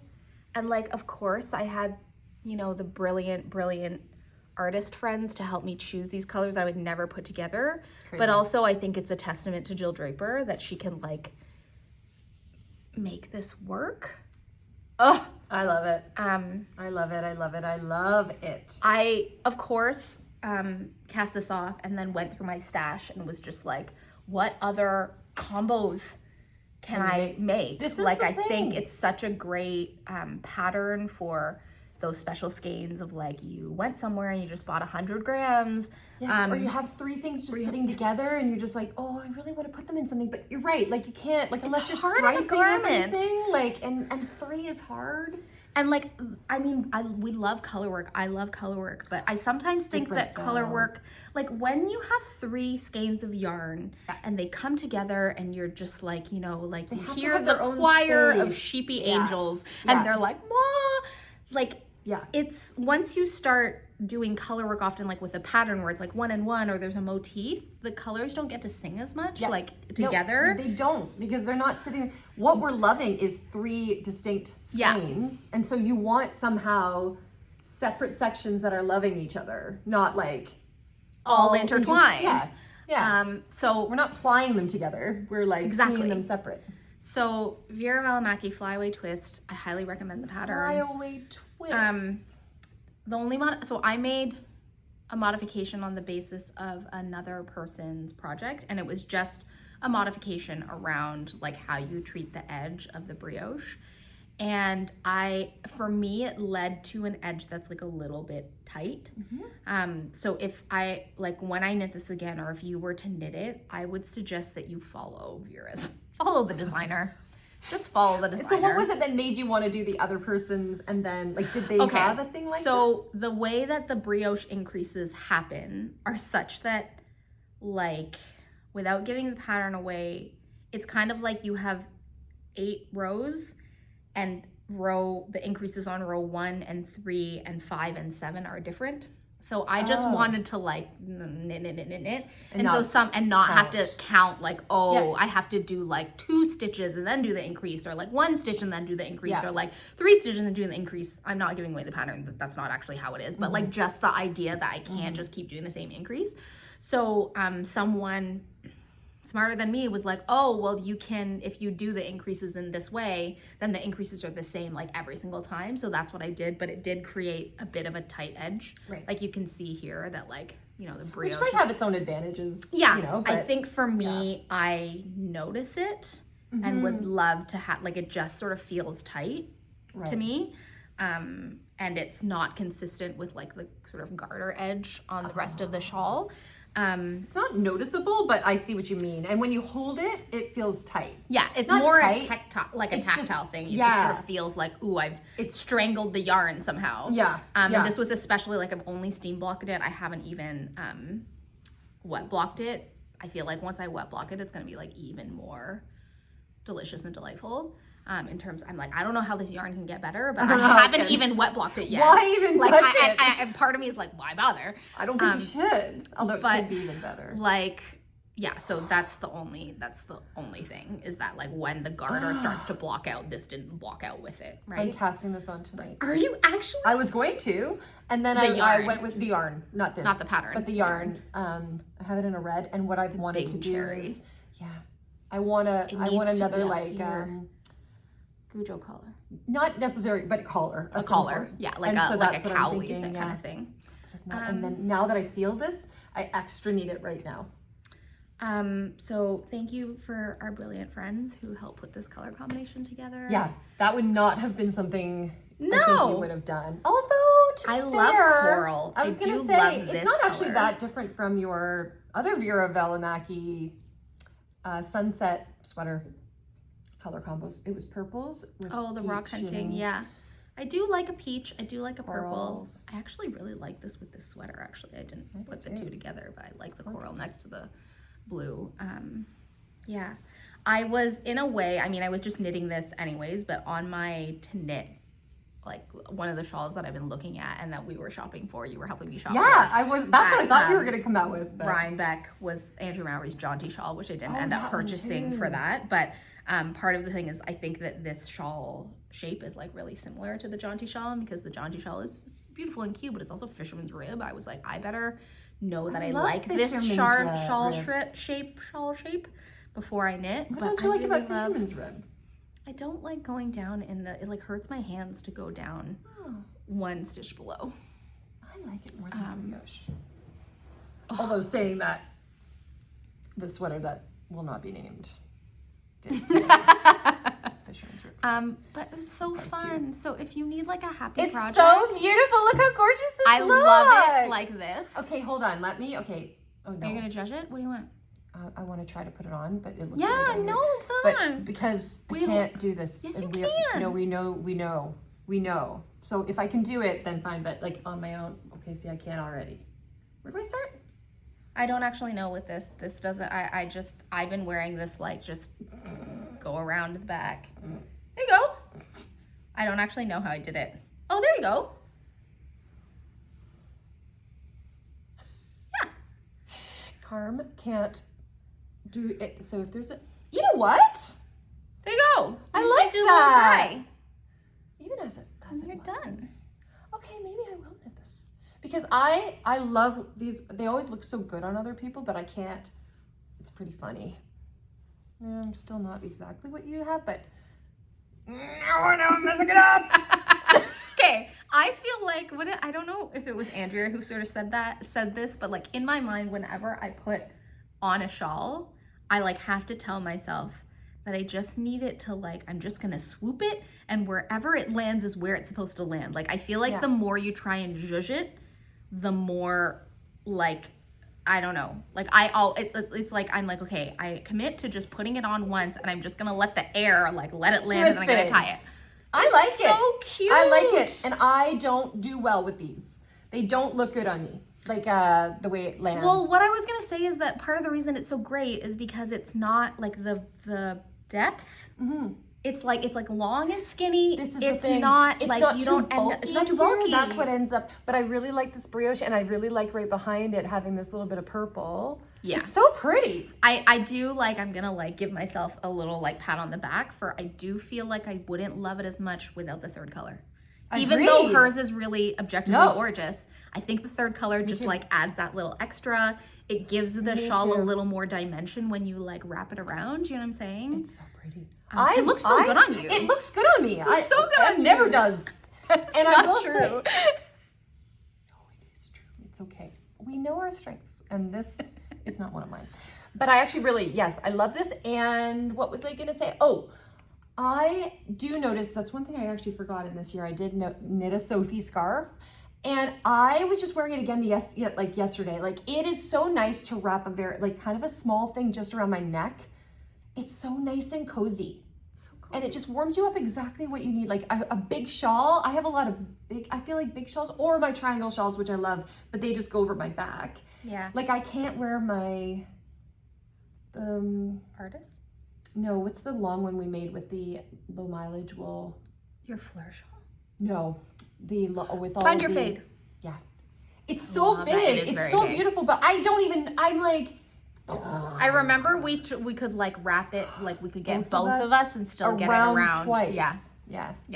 I really do like this. I love it. Okay, so here's my thing around, like, I love, like, you know, all the like bandana cowl-y like patterns. Yeah, me too. I think they're so gorgeous. Like the little traveler one is so beautiful. Like Andrew Mauer's little traveler one with the hand spun. I'm like, oh my gosh, it's so cute.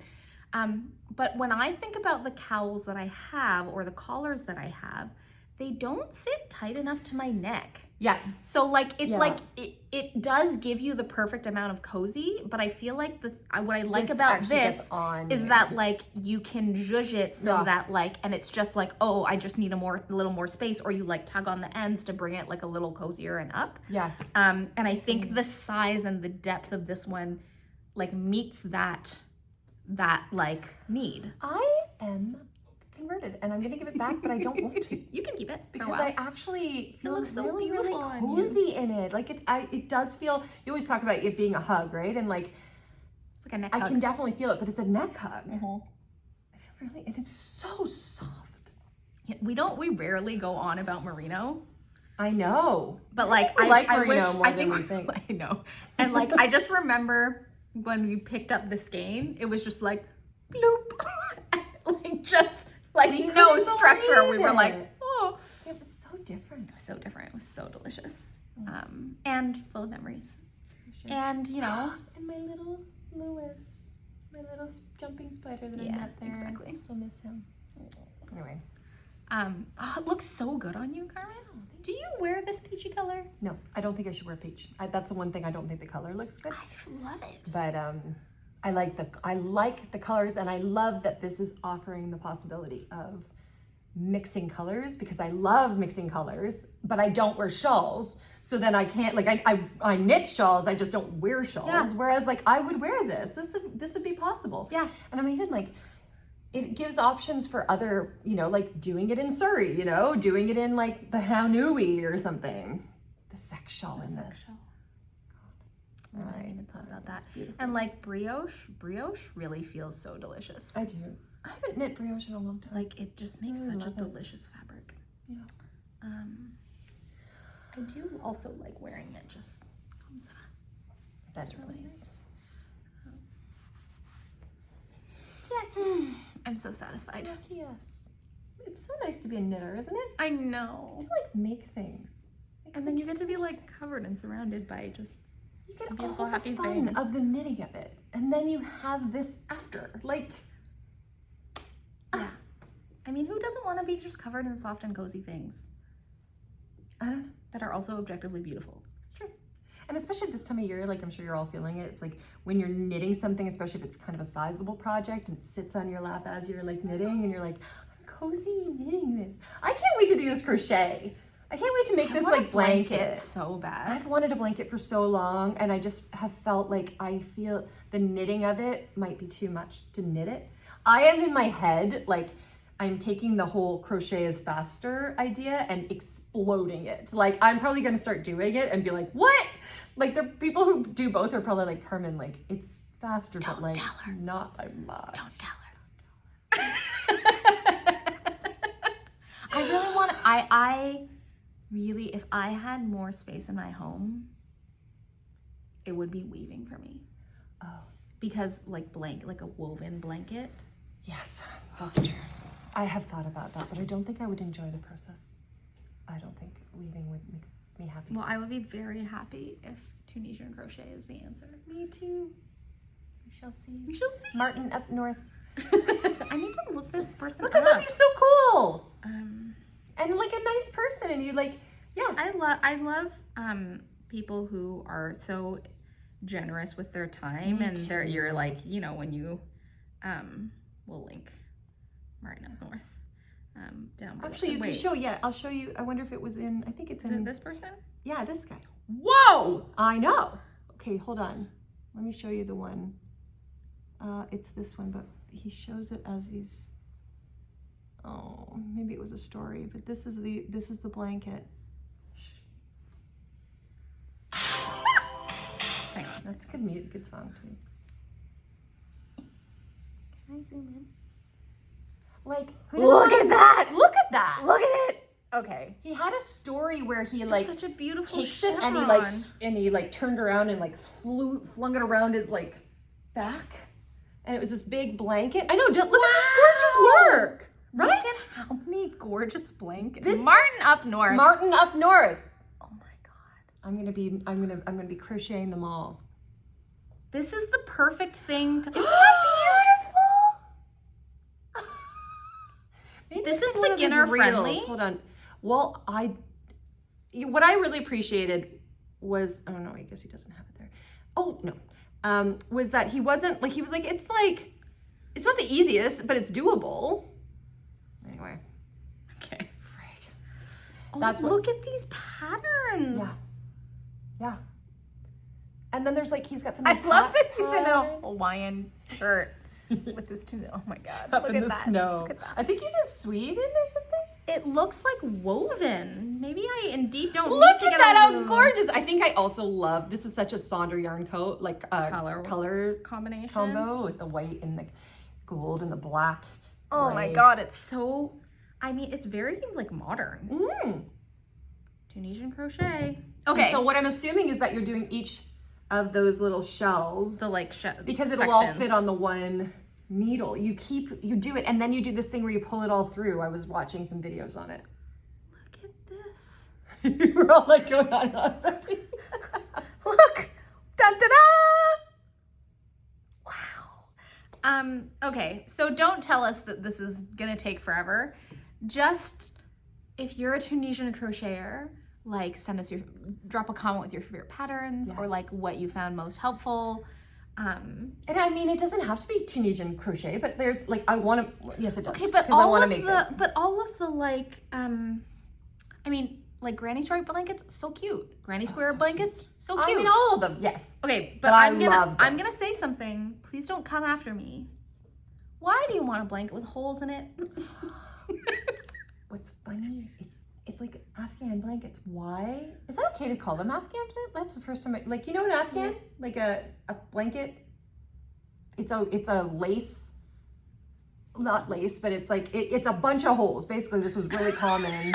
My mom made me one. It was called an Afghan. But now I'm like, maybe because it was from Afghanistan. I hope it's okay to say that anyway. But they had holes all the way through them, but they were so warm. They would the heat would get trapped in the holes. Like this? Like that? No, those are granny squares. No. Oh no, Afghan blanket. This is what's coming up as Afghan? Yeah. No. Traditional Afghan blanket. That's getting close. No, that's fisherman's. Anyway. It was like a 70s thing. Like it was a lot of, And they, like, I think of them as being squares. They're not squares. Okay. But, okay. Or at least that's not what we called them. Yeah. My mom knit it.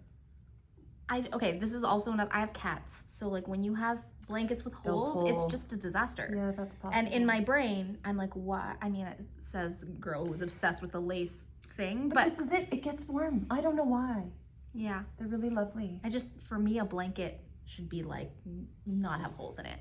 And this Tunisian crochet looks holeless. It is holeless. It gives you like... Holy missing of holes. Oh my gosh, there's even a shawl. I'm telling you, and I think he's got hats. Follow Martin up north. Is he a designer? Yes. Design these things? Yes. Oh my gosh. That's what I'm saying. He's not just knitting this. He has his blog about. I haven't even delved into that. It's all these these animals up north. Look at these blankets. His color sense is ridiculous. I know. Okay, I might join you on this excursion. Yay, Jackie! After you finish yours, as usual. I will see. Knit another one. Maybe the next thing. We shall see. Okay. What? Please send me your favorite shawl patterns because I want to knit more shawls. More like this or anything? Just anything. Your favorite shawl patterns. I'd like to get back into the shawl life. Yes. Yeah. There are these little stickers people have on their cars, like Salt Life. Have you seen these? And yours is Shawl Life. Shawl Life. Beautiful. Okay, last test knit. 4 test knits. 4 test knits in 8 weeks. Now, this the one, color, thank God. it's so good. It's so pretty. This is Such a pretty color. what wool do you think it is? I think I might have told you. Wonderfluff, no? Yeah, it's Wonderfluff. My wonderful the Wonderfluff. chocolate I just brown. love Wonderfluff. Really, I just really love it. You do. Do you want this? I also, you're yes. happy. I also I appreciate a good name. We like a turn of phrase. And Wonderfluff is wonderful. Wonderful turn of phrase.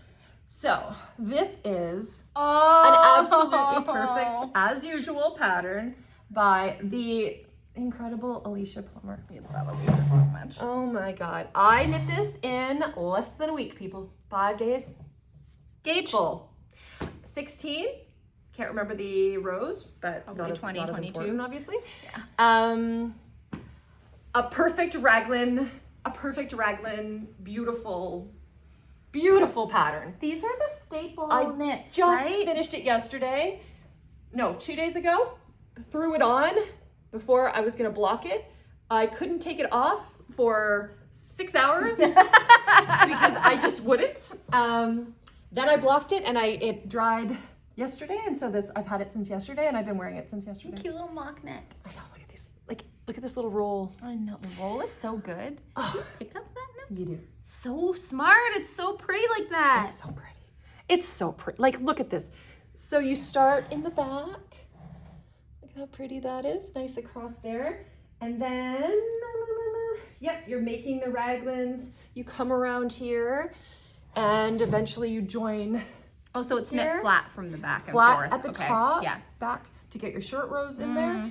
Or not short rows, but like the higher back. Yeah. And then, yeah, you join here. You increase. It's a straight raglan. Where is this thing? Here. With a slightly different. Well, not Increase ratio? slightly. No. The ratio, I think. No. Didn't knit it. Yet, Jackie. I don't have it. I don't know how to say, I guess it's a normal thing, but it looks different to me. It's the same, yeah, so it's not a compound raglan though. But I think that when you start on the back, like Yeah, when you it were would be starting on the back and then you different, put it together, the way that a raglan sits when you knit it that way is different. Yeah. It's so beautiful. I feel like I like how far it came down. I love all of this. And then you're knitting it down, and then you do your hem is a different thing, so you can see there's no ribbing. Oh yeah. It's not just straight. You do some stuff. You do an interesting bind off. Cool. And then you just do your sleeves down. They're so fast. There's some decreasing, so they're shaping, and then I love the length. Like, I'm so happy. The proportions on this is are like perfect. And then you pick up here. I have to say that this is I feel like this is a really genius design choice. Me too. The way that the way that the collar sits and lays, because of the choice to do it that way as opposed to just casting on and then. I agree. Yes, it's not really doing smart. It really is. Isn't it just so? It's the perfect little slouchy mock neck. I honestly, I feel like it's just so pretty. Add to Q. Add to Q is right. It's not out. So add to Q as of future Q. I think she was saying it might be about 2 weeks. So it was funny because I was going crazy, feeling terrible, not getting it done. I almost had it done the day of. I was 2 days late from the actual test knit deadline, but also knew that she had already said she wasn't going to release it in a while and other testers had not been there. So but I could have probably gotten it done that day on the Monday, but anyway. The other thing I appreciate about Alicia is that she is I like the way she runs her tests. I love that for her, I feel of course she's taking testers' input all the way along, but she's somebody who I feel is such a skilled and prolific pattern designer that things are getting resolved on the way and along the way, and also really I see Alicia's testing process as we just get to get the pattern early kind of thing, and then you get to see it in different iterations versus other some other tests are really the designer is like really needing every single tester's like piece of input for the pattern design. Yes. You know what I'm saying? She took a lot of testers.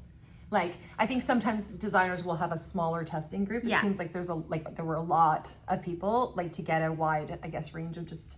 That's Alicia. She's that's just Alicia. like, She's just I want generous. many versions. Whoever wants to knit, like, you know, she just wants all yarns, all bodies, all people. Like, that's her ethos, I think. Yeah. I have wanted to knit so many of her patterns, and this is my first one, I think, that I've actually, like, again, there's been so many in my queue, and wanting that one, I still want to make that poncho, the one that we saw at Mindful Folk, I think. Let me just make sure that I love it. There's so many that I want to knit, and this is just making it. Oh, there's another. Oh, no, it's just a fluff. I thought it was a marker. This just seals the deal for me. Like, I've always heard that people like talk about her like design sense, and like it's kind of like Lily, right? Like, where there's a lot of like thinking about what to do, and this is deceptively simple, right? Like, it looks simple. It's just a raglan, but all of these different pieces. I even was like, oh, should I do the decreases? Like, do I want that? Maybe I want it to be wider. And then I'm like, no, Carmen, like, do it exactly as she's done it. And I'm so glad I did. The Hawthorn. The Hawthorn, I love Bobalicious. this. I love this. Man, it does not want to show you things. The contrast is very strange. I think apparently we have to get our eyes out of it. So our eyes can't be in the thing. And then it does it? Because we can't tell. I don't know. I can't tell. I'm sorry, friends. It'll be linked below. Yeah. Beautiful. I'm going to get it for a second. I don't even know what I can say. It's beautiful. This is unusual. Oh, no, it is a little bit chilly in here, hey? Yeah. I made her turn the heat off because I'm so hot. Cold. I also need to say, like Wonderfluff. So I'm just going to talk a little more about Wonderfluff because we've talked about how obviously we love farm yarns. We love independent dyers and yarn makers, and that doesn't take away from any of it. And I don't usually use a lot. Well, lately I have been using a lot more of the mainstream commercial yarns, and for me, like it's like a workhorse yarn for you. You love the texture. Love it. It's so you love the colors. Soft. It's it's alpaca with like nylon, I think. Alpaca, merino, nylon. Is there a merino in there? It's just, I really, really love it. Everything I've knit in it. I can show later, like if we do go 70% baby alpaca, 7% merino, 23% nylon. Oh yeah, okay. Sorry, I was like listening, but not listening, and so my brain had to like catch up. This is also, I made my levitate wrap. Thank you, Jackie. So this is actually it after a lot of wear. So there's pilling, there's muppetiness, but it's a lot of wear, and I'm not very careful with my. When we talk about yarn durability, I feel like maybe, you and I have been hardcore knitters for like how many years now? Like 5 years? 4 or 5 years? Yeah, six I think. And I like the kind of like when people talk about something that's like hard wearing, I sometimes wonder whether like we haven't worn our knits enough to really be able to talk about wear, because people will talk about like elbows wearing out, like in the way that like heels and toes wear out. Yeah. But when I think about like garments, I'm like, I don't know that I've worn a garment to that extent, with the exception of one garment that I knit with like zero positive ease, and then things started to happen to it because then it was like everything was wearing in a, like it basically felted together because there was zero positive ease. That makes sense. It just like things just kept rubbing on top of each other. But like when I think about yarn, like blown yarns like Wonderfluff, I'm like, probably don't use it to knit something that's like really no socks. Like, yeah, right. Like you need to, like, you knit something like this, and I think it probably will.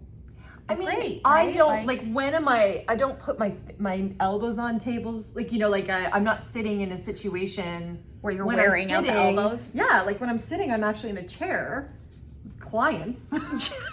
Like I guess sometimes this might be like this. I don't know, if you're I just don't feel like working I'm put a lot out with of the stuff sheep on or there. something, you know, like Very like pointy elbows too. You would think. It's probably good I don't do that. Yeah. It's very helpful that you and I spend a lot of time just cozying. We do. Yeah. We do. Yeah. I want to give it to you to try on, and I don't want to take it off. I just really, really, really like this sweater. Yeah, just keep it on. No, I want I'm you to very try it. happy with this. I know. I'll give it right back. I want you to try it on because it actually is just. I want to see it on color. you. This is the moose heather. They're all of their heathers that you have, like welly heather. Yes. And what's that one? Their The neutrals white are maybe one. some of my, like they're like, they have all these like something heathers, and I often look at them on the website. I'm just like, ooh, they do have it down. They do. And I mean, I have to say there is something, okay, like, yes, it's wonderful to buy, I guess as I was going on, like, Oh, you know, sorry. no, like, I got distracted, I think. But like the farm stuff, amazing. And independent, like, businesses, amazing. And part of what happens with that is that you pay more because they can't do it at the same level. Yeah. So you pay more, and I'm happy to do that. I feel privileged that I can. And at the same time though, I can't always do that. I can't afford it. And this is It's so nice. so much cheaper. Like, it is beyond, right? Like, would I only want to knit in this? No. But do I think that there's a space for it? Yes. Yeah. I do. And I don't to think each there's their anything own. wrong with that.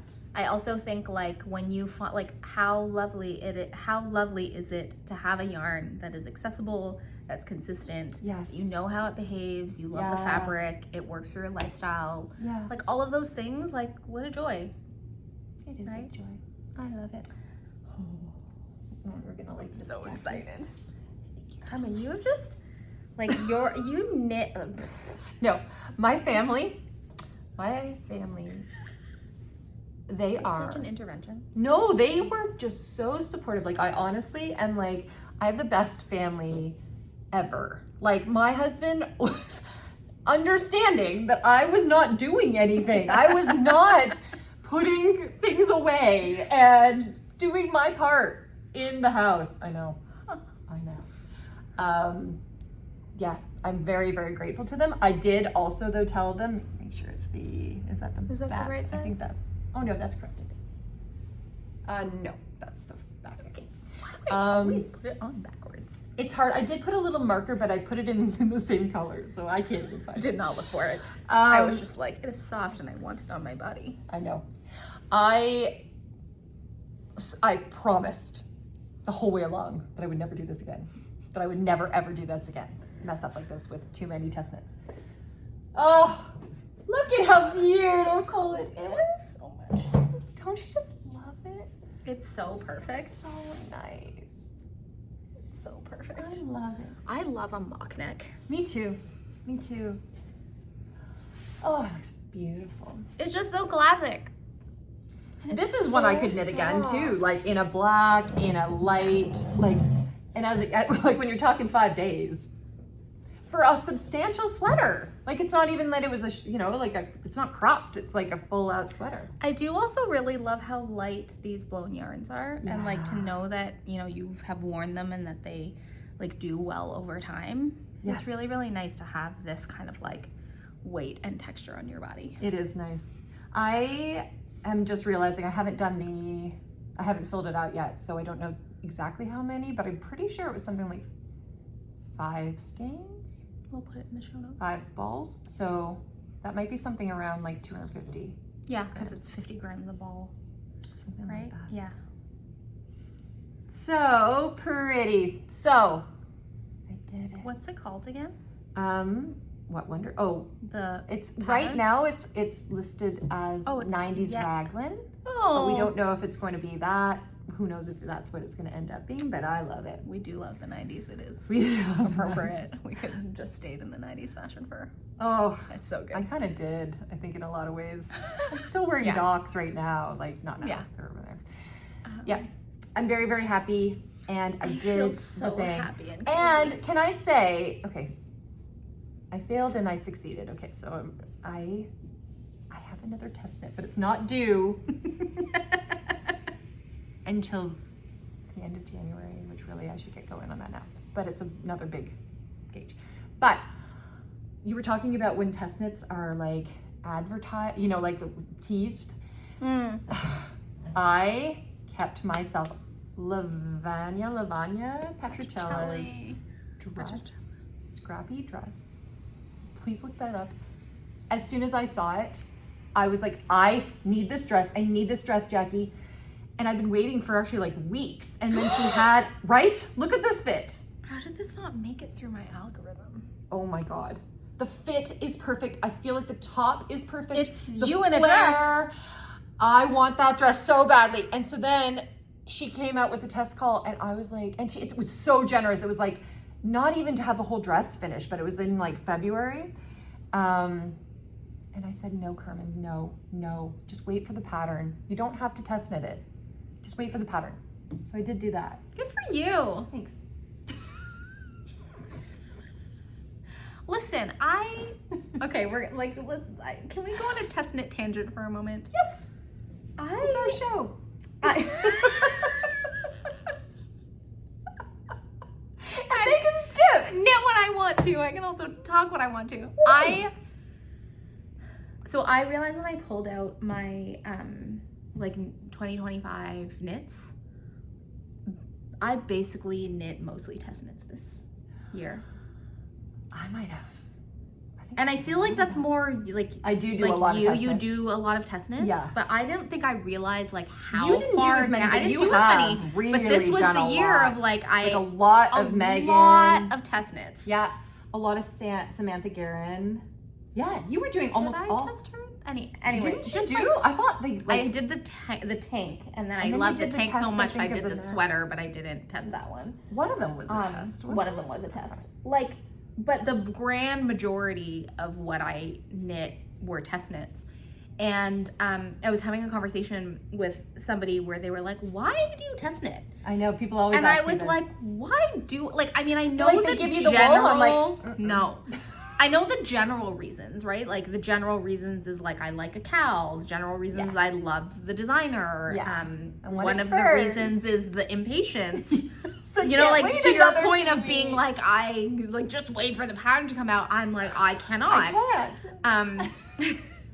And what I realized for this year is like I would say that a lot of my test knits were driven by the impatience. You just like in as much as like of course every single thing that I tested in part because like I love the designer and like I tested for Thea Coleman this year and that was like a first and that was a really fun experience.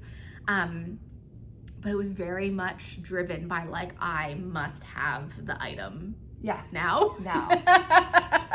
I'm already regretting that dress. And I was like reflecting on whether or not like it like is that a good reason to test knit? And part of me is like, you know, to have patience is a virtue, right? Like it's helpful to be able to like be patient. But I also recognize that like part of the impatience is like just like loving it so much. And that's exactly in my mind, I'm like, that's exactly the energy that I want to bring into test knitting. Like that's the right energy to bring to test knitting. Agreed. And then I also recognize that for me, part of it is also that like I didn't realize how much I loved the process of like thinking through the details and how much I've learned from test knitting and how I feel like that actually keeps my like head in the game in terms of like knitting in the sense of like, in a way, test knitting is easier because like it's there, I want it, I have some parameters, I get to do it like in a group, and then I don't have the overwhelm of trying to decide like what in my queue and what in my stash. Which is where I'm at now. Which it was like when I finally was like, I'm done and I can do anything, I got very overwhelmed. Like, what am I supposed to do? I know. So I've just been casting things on. But yes. I love this because it makes, you're right, it contains it and gives you kind of this, but the flip of it is that I spend a lot of that time then going, I like want to do this one or I want to do that or something comes out and I'm like, well, I can't do that until I finish my tests. Yeah. Multiple. So I guess there's a balance of it. I don't see myself ever not test knitting, but I would need to hold it back, I think, a little more. Because there's a lot of patterns I want to knit. Yeah, and I was thinking to myself, like, what patterns do I love that didn't get knit because of the test knits, right? And like the Frankie sweater, which I literally cast on like years ago with not the most appropriate like yarn choice. It was like, this was the knit because I had finished my tests. Yes. Like I had the luxury of doing like a gajillion twisted rib stitches. And again, like having the creative freedom to also like knit this shawl, like it wouldn't happen if I hadn't had made space on the needles. That's what we need, is the space in between.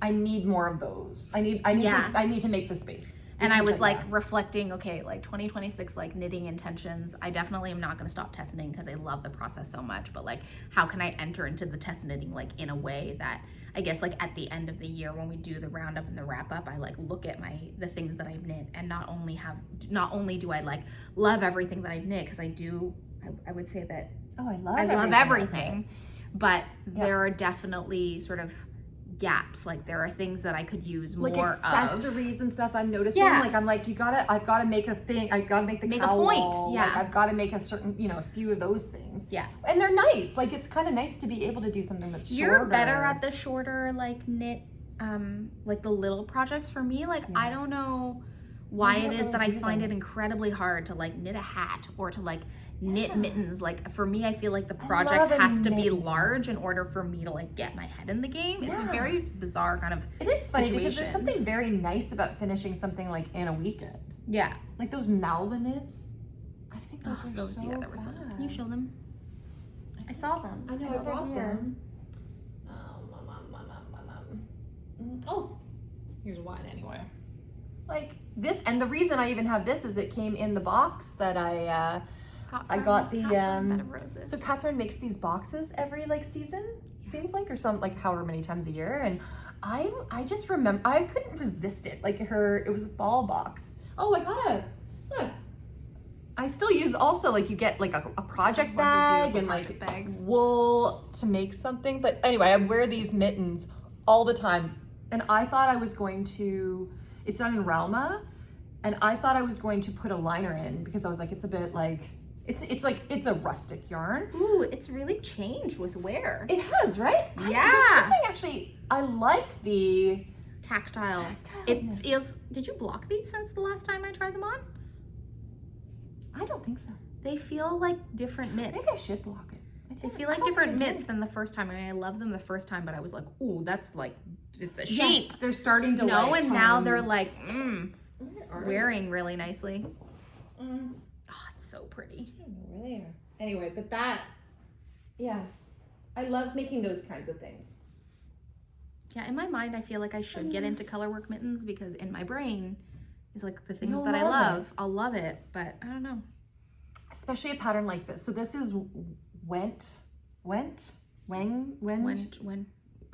I don't know how to say it. WNCHE, right? Actually, and I don't think I put this on. I've got to get that Ravelry back up. But it's like a Nordic. WENCHEROALD. Right. Highly recommend these patterns. And you knit them. They're all the same chart, and you just change the gauge and wool to make them bigger or smaller. I remember after you got the autumn box and then showed these, I went and looked at the designer. She has so many beauties. They have so many fun looking patterns, like so many. Like I want to make more, like, but the thing is I don't really need another one because this is so cute. Like look at this. The thumb. And there were 2 versions for the thumb too. Like you got to like choose things. Cute. Anyway, I think you should start knitting some accessories because I think you would love it. And you get this very fast, it's like a instant gratification, which is really good. Plus, it's really convenient because the thing is you actually need I only have one pair of mittens that I knit. Like, I don't know, that's it. And I'm like, I should really knit more mittens. But I just like, I can't resist the siren song of like a fluffy sweater or like a shawl. But once you can put it, like when you knit these things, so here's another, we're just gonna kind of go into the things that I wore all year. 2025. These are the Polymnia Mitts, I think, Polymnia, I don't know. Yeah. Sari Nordlund out of her Softly book. This is a constant. I just wear these all the time. Well, now it's a little bit colder, and I actually misplaced them and thought I lost them forever, and then found them yesterday. Yay! I know, and it was in handspun too, so I was like, I can't even actually like recreate them. But these ones have been amazing. So anytime you have sweater that's more like 3/4 length and things, but you're actually like, it's a little bit too cold, or I'll wear like I just want to go out. I'm not wearing winter coats anymore. I'm wearing like a puff, at this point, a puffy vest over top of my sweaters. And then I just keep layering up. I've actually had times where I've been biking and I put these on and I tuck the little thumb in and then I put these on. That's so cute, Carmen. Just like knits on knits on knits. And then I cycle to work. I love that. Yeah, highly recommend the Polymnia mitts or anything that would be a nice long fingerless gloves. And you don't have to, you could also do it like. I think when I remember trying this on, like the length is like, it just, I mean, it's silly, really. It's so obvious, but it feels really nice to be hugged in this way. It really does. It really does. And sometimes you just want to like load up.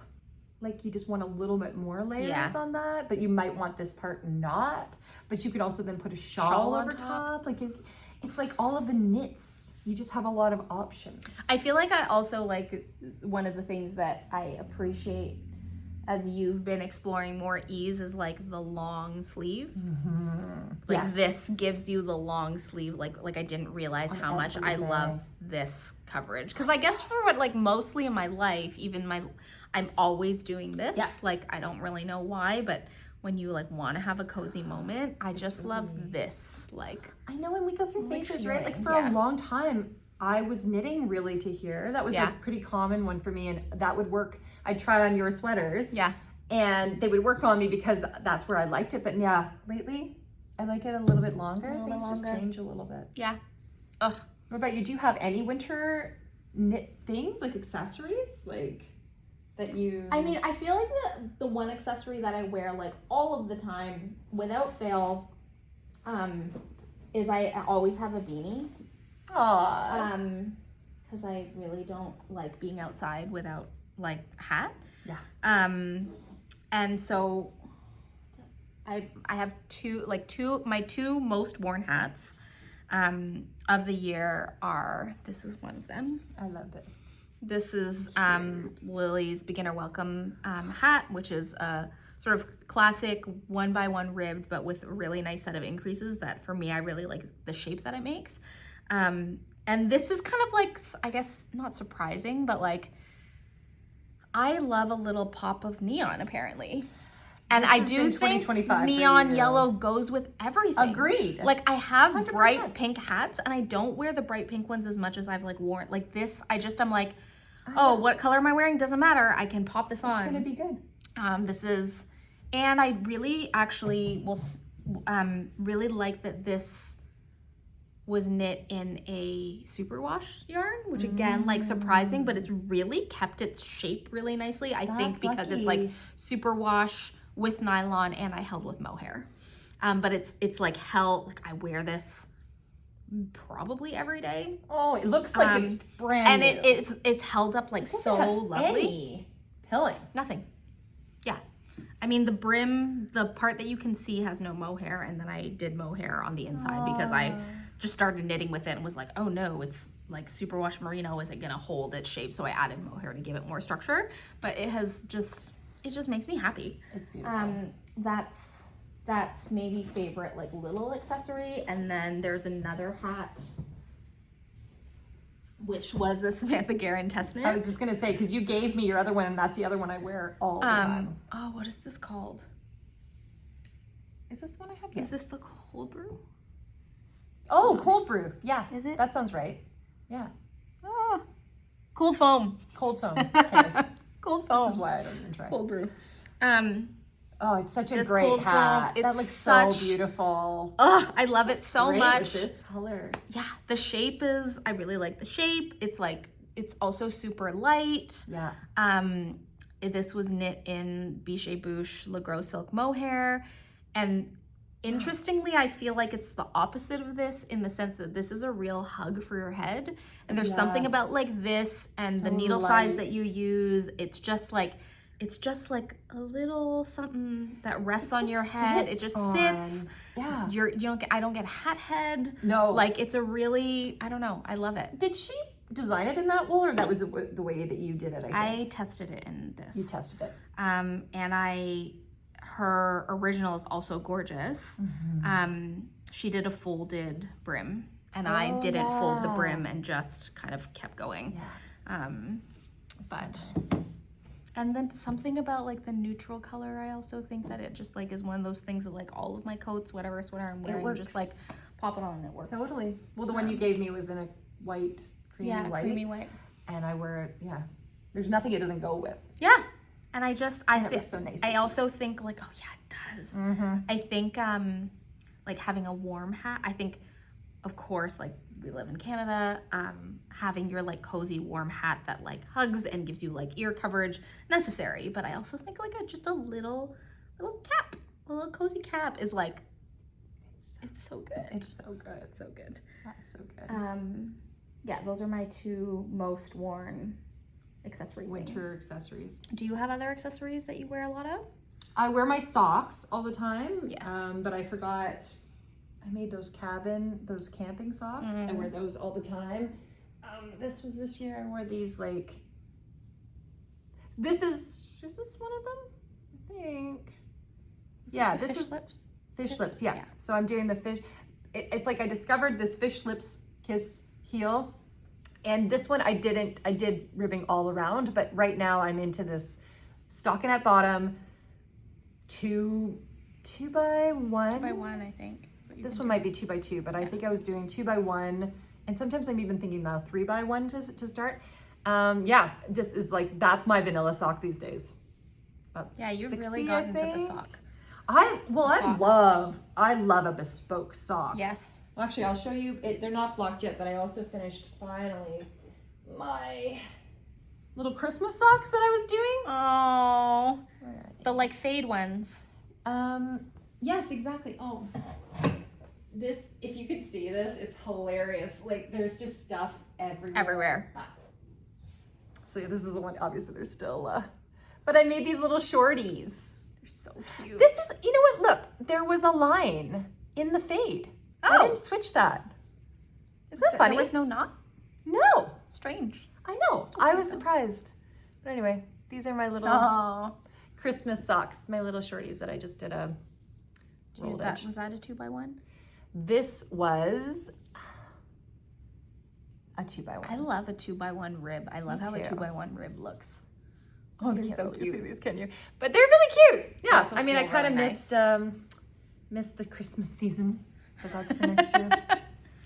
Yeah, I wear socks all the time. Funny enough, with my I'm hot all the time, but my feet get cold. Like right now, I'm hot. I don't want to put on my sweater back on, but my feet are still cold. So I love just a knit sock. Yeah.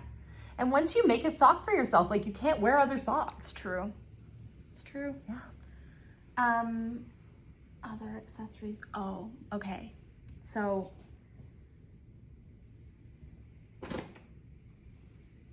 oh yeah, I love this. This is hands down my most worn this year. I mean, I guess there weren't that many shawls, but thank you to all of you who told her to keep going. Told me to keep going. Yes. Because like, oh my God, can you imagine if that didn't happen? Love this. It's so huge. So beautiful. It's so cozy. It's the softest. I mean, we're saying that with everything, but this is like the year of soft for both of us, though. I have to say, and like, you know, it has been kind of like I love a rustic farm yarn, but for whatever reason this year, I just like, when given the choice, I just want a muppety, soft kitten. Sorry about that. Of a hug. Yeah. And I adore this shawl. It's so lovely. It definitely is like only for sitting.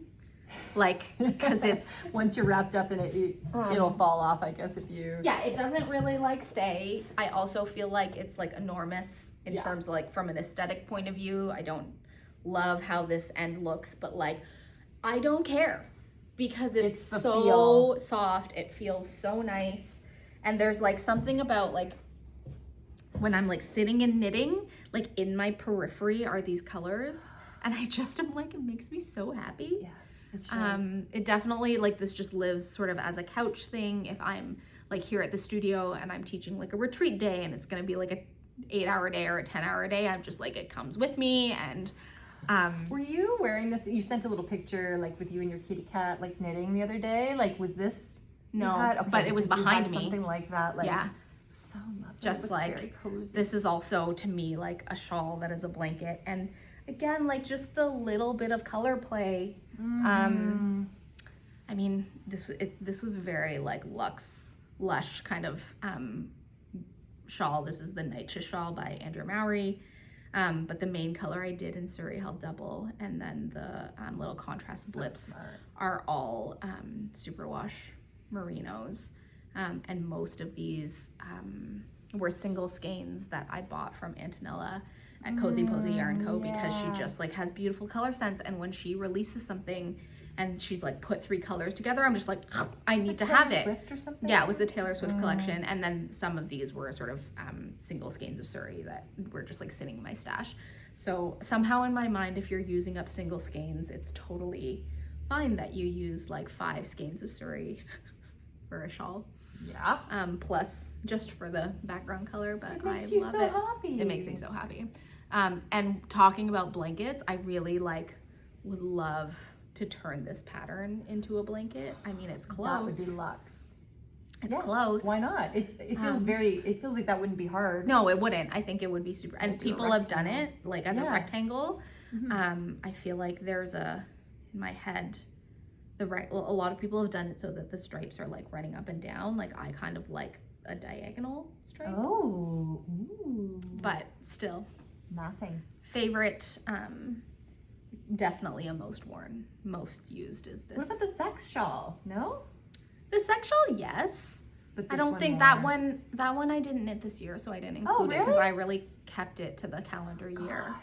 That is definitely, no, that was the year before. But the sex shawl, which is the diatom shawl made in mohair held double and handspun how nui, that one is, like, I wear a lot, like, out. Like, if I'm going somewhere, then I wear it because it's small. But it's not blankety at all. Yeah. No, it wouldn't be. That makes sense. Yeah. But I like my shawls big. Yeah. I either want a shawl that is, like, ginormous, or I think, like, a little shawl that I can also wrap like a cowl. Yeah. And the sex shawl is also like that. It's like brioche, so it, like, compresses into this, like, because little that's the thing. It's actually quite a large shawl. Yeah. But because it's so light and brioche, you can just. Oh, it's such a beautiful shawl. Most worn sweaters. So, you've seen my Frankie, always in my Frankie. I am still always in my sweater 28. This sweater. Oh, is this? That's the back. Yeah, but why? Is this inside out? Yes, it is. Yep. Oh, it is. Yeah, okay. Yeah, it's inside out because I have literally just taken it off sometime. This is what I throw on like, if I'm going out and I need a sweater. Do you want that one, Beth? Yes, please. If I'm going out and need a sweater just to throw on. If I'm in the house and I just want to throw on a sweater. Oh, it's perfect. It's like the perfect. I mean, I feel like sweater. I have always said that sweater is, like, gives cozy feel vibes, but looks so luxe. Yeah. And I mean, it is. It has cashmere in it. It has cashmere in it. I love everything about it. I love the way it sits. I knit it when I was doing my yoga teacher training out in Vancouver. His memories. Like in Bowen Island. Like, you know, like, it has all of this, like, beautiful energy all, like, put into it. But I also think, like, just the pattern alone is a great, this is a constant. I think this, my Frankie. Hang on, go back for a second. The yarn in this one is... Oh, this is the Lux, is it called Lux Sport? Why am I having so many troubles? Like, I like know these things. Sonder Lux Sport, which is BFL. Cashmere Massam. With the halo, so the mohair silk. And the colors are Stormy Weather in the Sport Luxe and Ghosted in the mohair. You're the best. Yes. So good. So good. So good. And it was 3 and 3, pretty sure. To make the whole 2 thing. or 3 and 3? 3 and 2 maybe? Yeah. It was only 3. I remember I only had 3 skeins of, and it was down to the wire. I had very, very little left, but yeah, freaking love this sweater. It just, I keep saying it, but okay, so for example, I could be like, I gotta go out, I'm gonna put on a little like puffy vest. I'm sticking these on so that I'll put these underneath here. Oh my gosh. Right? And then I'm like, I even sometimes if it's quite cold, I'll put my Gujo collar on, which I want to make another one. I couldn't find that today somewhere. Yeah, and then I'm just like out in the weather. So cozy. I'm looking at you and I just like feel happy with your coziness. Yeah. Yeah. Yeah. So I would say that those are those, and then I also wear my levitate wrap a lot. There was one, can we include cardigans in your most worn sweater? Oh, yes, and of course. I was always my turtleneck. always, which also works so well with these mittens because I have like, they're slightly shorter sleeves. Oh, Jackie, that is what I wear. Ooh, all the time. And sorry, this is a slightly different look because it's for when I have to like work or go somewhere where I don't want to be too hot. Warm. This is my base spirit. I love how all of the things are like they're not fully not put right side out because I wear them all the time. I literally like grab this off my floor. I'm making another one of these that I'm doing. This is in Fiber MacGyver's Renegade color, the Surrey Alpaka in Renegade. And I'm making another one in Emerald. This is about the perfect green. 7 hours of knitting. Like, it's like, because it's on such a big gauge. It's so big. It's 12 stitches. So good. Anyway, those are my absolute definite wear all the time. No. Oh, okay. Less than I thought. Really? Less than I thought. Interesting. I was like shocked that you didn't pick that one up off the floor. I know. I do. I love it, but I don't know what it is. It doesn't. I wear it. I definitely. It's not one that I'm not wearing, but I don't wear it quite as often as I. When you cast this off, I thought that the way that you the look on your face, the way that you talked about it in the first month, I was just like, move over all the knit. True. I love it. I do wear it. I think it's the. We've talked about the, what's it called? A crew neck cardigan is slightly, that looks so good. I know, it's just really great. It's such a great, it's so great. I don't know if I've made it just slightly too big, which is funny that I would say that. But you see, I don't love it with a dress.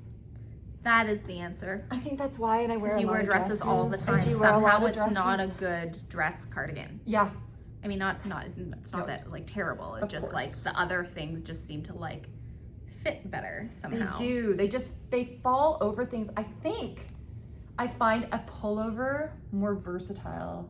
A very large pullover is more versatile to me than a cardigan, which I would not have expected because you would think a cardigan you're just throwing over. But because it's kind of like you have to make a decision, are you buttoning it up? And then if you're not... It's so funny that you say that because what I was gonna say is that on 2026, Jackie, do not knit any more cardigans because all the cardigans that I knit, with the exception of one, the turtle dove. No, the Dreamer cardigan. All the cardigans that I knit, I love them. Yeah. I objectively love them. I never wear them because I think I'm not a cardigan girl. I think I am a shawl girl. Like a shawl, yes. I would never, I would always wear either a pullover or a shawl, and I have no need for a cardigan. Yes, I have more need for a vest than a cardigan. Going the opposite. I don't need it to go around here. I think it's I'd want it sometimes just warm this up, but leave these. I don't want it like this. Yeah, I don't love a buttoned up cardigan. It's beautiful, but I don't, beautiful. I just don't reach for it so as crazy. Much. It's not a nothing though. You know what I don't really knit? I don't really wear. What? I know. I wear it, but it's not what I want. Okay, I'm just gonna ask a question. Is this just about fit and shape and style, or is it fabric? It's the fabric, I think. It's very heavy. I knit this one in whatever she knitted in. Filcolana, that's the Arwetta, held double. So it's very, very, very heavy. And it has that like drape. I also don't know that I love this color on me. You said that from the very beginning. I know. I think that's part of it. I mean, it's lovely. It looks so good. I just grab the other ones. The blue one. The blue one. Yeah. I will do that one. I think that this I don't love quite as much, even though I loved that about when I looked at it. I love this line and stuff. Like it's exactly what it's supposed to be. Yeah. You also are very tight. You have to bind off very tightly here, and those little things make the biggest difference. I don't love this, and I love it, but I don't grab it. I wonder if it is actually about fabric. I think it is. Because it's objectively so beautiful. I know. I think it's the fabric. It's a superwash, and I don't love that, and I think that the ribbing is a bit like you don't feel like loose in it, you know, like you've been loving like ease, and like there's like space inside the sweater to pull, like, I don't have space. You don't have space even inside though this is not obviously like it's not negative ease, but it feels like even it's so funny to like you're watching your body language, like when you put it on you sit like this. Yes, I feel like you're proud. Like prim, and like not in it's a like good way. It's like you're you know right. in school when they're like sit up straight, like I felt like you sat up straight in it, which is okay, but like it just didn't feel so like it's not floofy. I diagnosed the problem as an absence of floofiness. I need more floofy. That's an excellent word. I love when you make up words or communicate in just sounds. Yeah. You get it. Yeah. Oh so that was another surprise. And then the only other thing, I might as well finish and then we'll do you. That's probably easiest, right? Oh, did I bring? Yes, good. This was a massive hit that I do wear. Actually, I do wear. This one I do grab. This is also another one I grab. This is your knit goddess outfit. I just like, it's like... It is really, really great. This is my I made a little skirt. That's the fit set. The fit set. Fit set? Your Scandi set. My Scandi, yes, which I did some things. You did. That worked. I had a skirt. Accomplished. I had this. Make 9 check. Yeah, mostly. I kind of lost steam on it, but here, do you want to put this on in case that looks really good on you? Do I want to put it on in case it looks great on me? This was my Gilead. Is it Gilead actually? I don't actually. I heard somebody say that. I was like, oh, actually that makes sense. It's from France. The Gilead, which is like a worsted. Pretty sure. Yes. It's like worsted? A 274 yards per 100 grams. I just bought it. Oh, okay, that makes sense.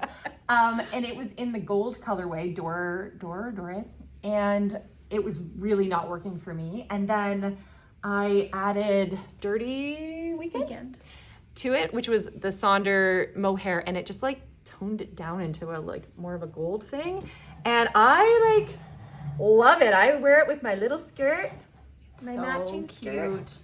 So cute! Carmen wore this on day 1 of our New York Sheep and Wool weekend, and it was like the number of times she got stopped, the gasping, and it was so funny because I had this moment where I realized okay, of course one of the things that's impressive about knitting is a perfect color combination, or when you do really interesting color work and so on and so forth. But at New York sheep and wool, it's all about the outfit. True. And this was just like slay. It was like nice. It was not, and with your boots, it was just a whole look, and your tights, it was a whole look. And I was just like, it felt good. This is a fun outfit. Very, very fast and again. Doable. This is Snowfield from one of the Linas. We might be getting, I think maybe we're about 6 months out of it being its own pattern. Like maybe a little bit less, maybe 3 months. This might have been in the spring. When was this? I don't know. Do all the Lina patterns go back to the designer? Yeah, no, they don't. So there must be some kind of thing where it's like that's how much. It was 1 year. It was published December 2024. If it's going to be available, it's not available yet. Okay, but who knows? Might not be then. It's a great. It's from Lina pattern. Issue 23, which has a couple other really. I would knit this one again. Also. Look how it's so beautiful. It's so beautiful. Fast, comfy. I have to say though, there's something about the rich color and you using the darker mohair that was a game changer. Yeah. Because this is on my to knit list. It hasn't made it on my needles in large part, I think, because of various different, me getting distracted by test knits, but also I cannot decide on the color. Because when I look at it, you all know, I love, the lighter the better. The closer to gray or white, the happier I am, with the exception of neon yellow. But, so, in my head, you look at this cabled sweater and you think, a cream, a gray, and every single one that I look at, it's objectively beautiful, but it doesn't, make me gasp this, rich autumn outfit that you had going on. I would just, wow, can't decide on the color. color. Make it the same. The yarn feels weird. Right? I mean, it looks pretty on you. Thank you. But I don't know. It makes me feel like I should be going shloop. Yeah. What's with it? Feels shloopy. I feel like you and I had the complete opposite response to it, which is yours you went go down, prim, and I'm yeah. I feel like I'm a dolly, squished. Melting. But not in a good way. I like being squished, but not like that. No. I don't love it. It's objectively really beautiful. It's gorgeous. But maybe my daughter will like it. Would it be a dress on her? It's not inside out, right? No. Would it be a dress? Yes. She's getting there though. She's She'll be taller than me soon. I think it might be. She might already be taller than me. I think so. Yeah. We have tall jeans in our family. It's true. It was inevitable. That was something that was cute when people would meet us on the in person. Yes. And they'd be like, "Wow, you're really tall." It's just comparatively. I know, we don't look as bad you here. You can't tell when we're seated the significant height difference. Okay, anyway, so that, and then the only other thing I wanted to talk about, and this is where I hate even saying this, because I love this designer. I love the sweater. I almost never wear my this. brain is breaking. Why? I don't know why I don't wear it. I don't know. I don't know if it's too open up here for what I'm looking for at that time. I don't know. It's not the look. It's absolutely beautiful. Oh, my husband's just saying. Can't check it. Okay, we'll have to make sure I can check that out. Not too long. Oh my God, it feels amazing. What is happening? It's so beautiful. I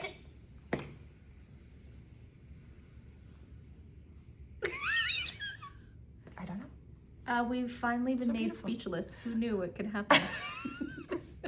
Because it's absurd that I don't wear this, but I don't. I really just don't reach for it. I don't know why. I think it's absolutely gorgeous. I love the color. I love the fit.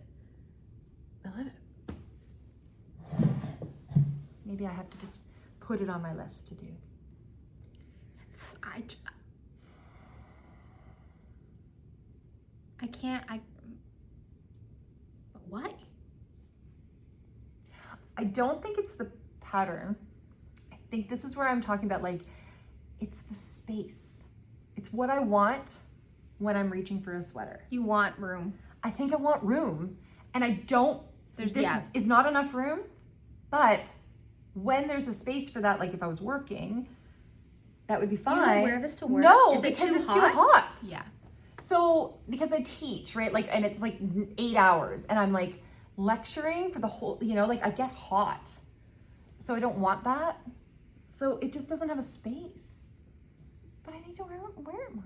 You know, I really love like, you know, I love that the direction that this conversation has kind of gone, I guess, is like not inconsistent with like who we are, is that often people, like, I watch a lot of stuff in which people are sort of talking about like needing a certain look in their wardrobe. Yeah. And ultimately what has driven like what you wear and what you don't wear is not about the aesthetics of how things look. Yes. It's about how it feels. Yes. And the function, like the feel and the function. Yes. And so it's kind of a funny thing because of course part of what we get so excited about in knitting is like color and shape and construction and like outfits and all that, which I think of course, like fit and function are part of that, but I think of those as being really like eyes forward, you know, and like we get excited about color. But at the heart of it, at least for you and I this year, I would say is like, knitting is a feeling function. Like it's a feeling, it's a textile. It's about how it feels literally on your body and your skin. Yes. Like right now, I don't want this on as it is. I don't want to I want to take it off. I don't know why. And like, this is also the same. It's like, there's not enough room. There's you know. And this one is not constraining me. No, there's no negative ease.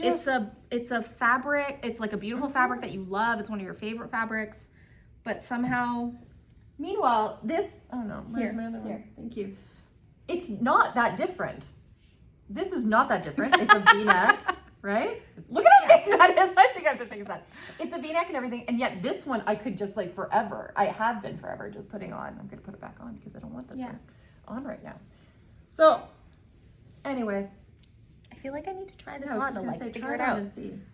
While you're doing that, I'm just going to, I'm going to use your phone just to call or text my husband just to make sure it's not like an emergency because I have to pick up my daughter. Just to make sure. I think I have, put this on backwards, of course.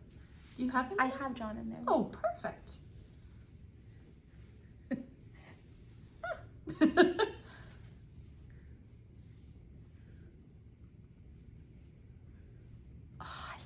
Oh, Jackie. It looks really good. Okay, I'm gonna make a hypothesis. Okay. This is the kind of sweater. I love Sonder, okay? But it's too warm and there's holes. This gives me the feeling of, you know, when I was talking about like, why do you want holes in your blanket? Yes. This is what I feel. Okay. Why are there holes in my blanket? I don't feel it with this one for some reason. Cause like, I don't, like, it's just like, it's very warm. It feels very warm to me, but I don't know. Why is this one so much softer? It feels so much softer. This one doesn't feel as soft. Because the fleece and flax, it's blocked. The fleece and flax, I like in the skein, I'm always like, when I pick it up in the skein, I'm like, do I really love this? Well, do you know what I'm saying? Like, I mean, I like it, but like, I am upset. Like no. It's so much better. It's so much better. It's so much better once you knit it. Blocked with Mo. Yeah.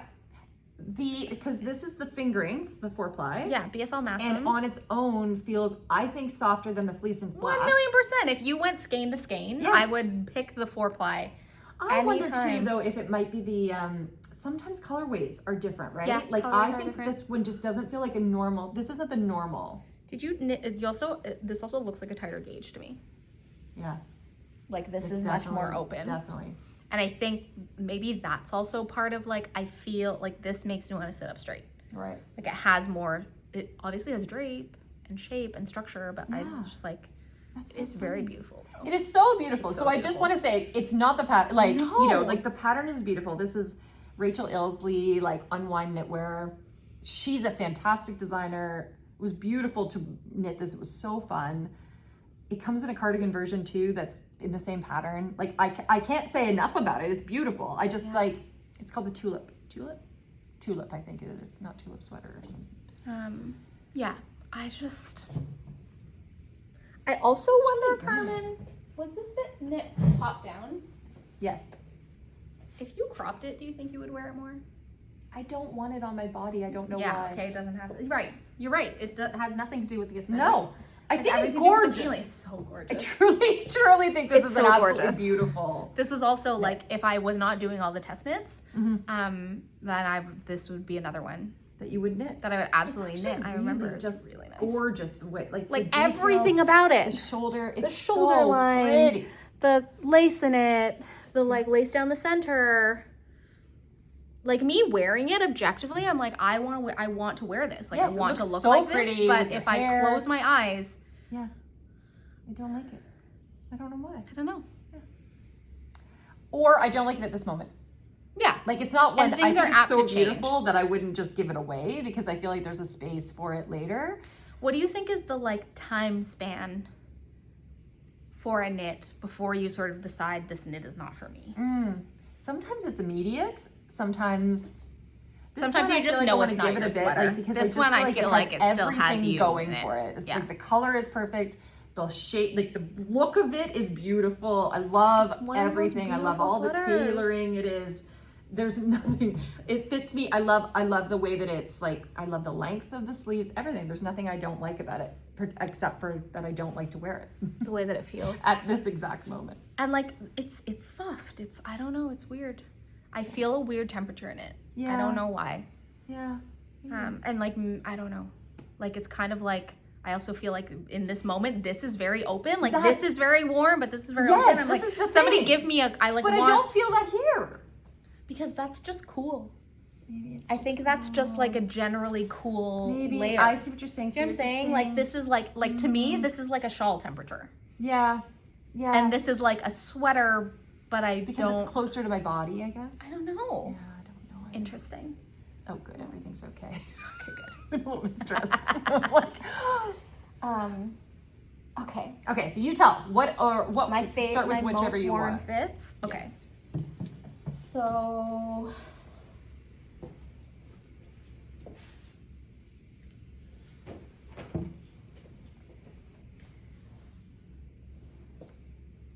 This is definitely on my body a lot.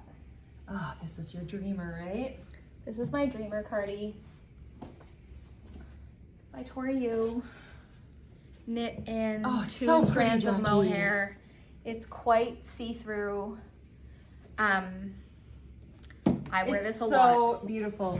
I wear this in boucle. Boucle, and I tested it in mohair held double, and I like. This is probably the knit that my husband makes fun of me the most about, because I will be in like my pajama pants and like my Ugg slippers, and my hair is like up on a top knot, and then I like throw this on, and he's like, "What are you like? What is going on?" But it just feels so nice. It's so beautiful. To me, it gives the vibe of a shawl. And I think it's really beautiful. I wanted to knit this immediately after seeing it, and now I how did that not happen? What was I gonna say? I also like have I don't know, this fall like been to more, let's say like dressier sort of events, and I do put this on like a fair amount.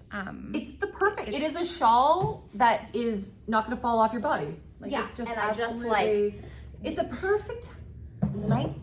Everything you did. It's really so great for here. skirts, high-waisted jeans. Like it just works. Yeah. I don't know, and something about like there's a lot of ease in the body, so it sort of feels like it moves, and then there's not so much ease in the sleeve. It's like that beautiful. This is in Boreal, from Sonder yarn. It just is like easy. And it works. It's so lovely. I definitely have thought to myself I wanted another one that's just like a little bit longer, so that I could also wear it with like leggings and you know, less high-waisted stuff. But really there's a lot of high-waisted in my life right now, so it just sort of works. I really love the drop. Like I love the drop here. I love the how drop shoulder. What you did here. Like the join what is she did. Like, but the way you've knitted is so precise. It was so and beautiful. easy. Really? Yeah, I will say. Did you pick up? It was a pickup, or sorry? I think so. No, it's probably a pickup. Right? It's a pickup. Yeah. And like, you know, picking up in mohair is really easy because it's really easy to see the stitches.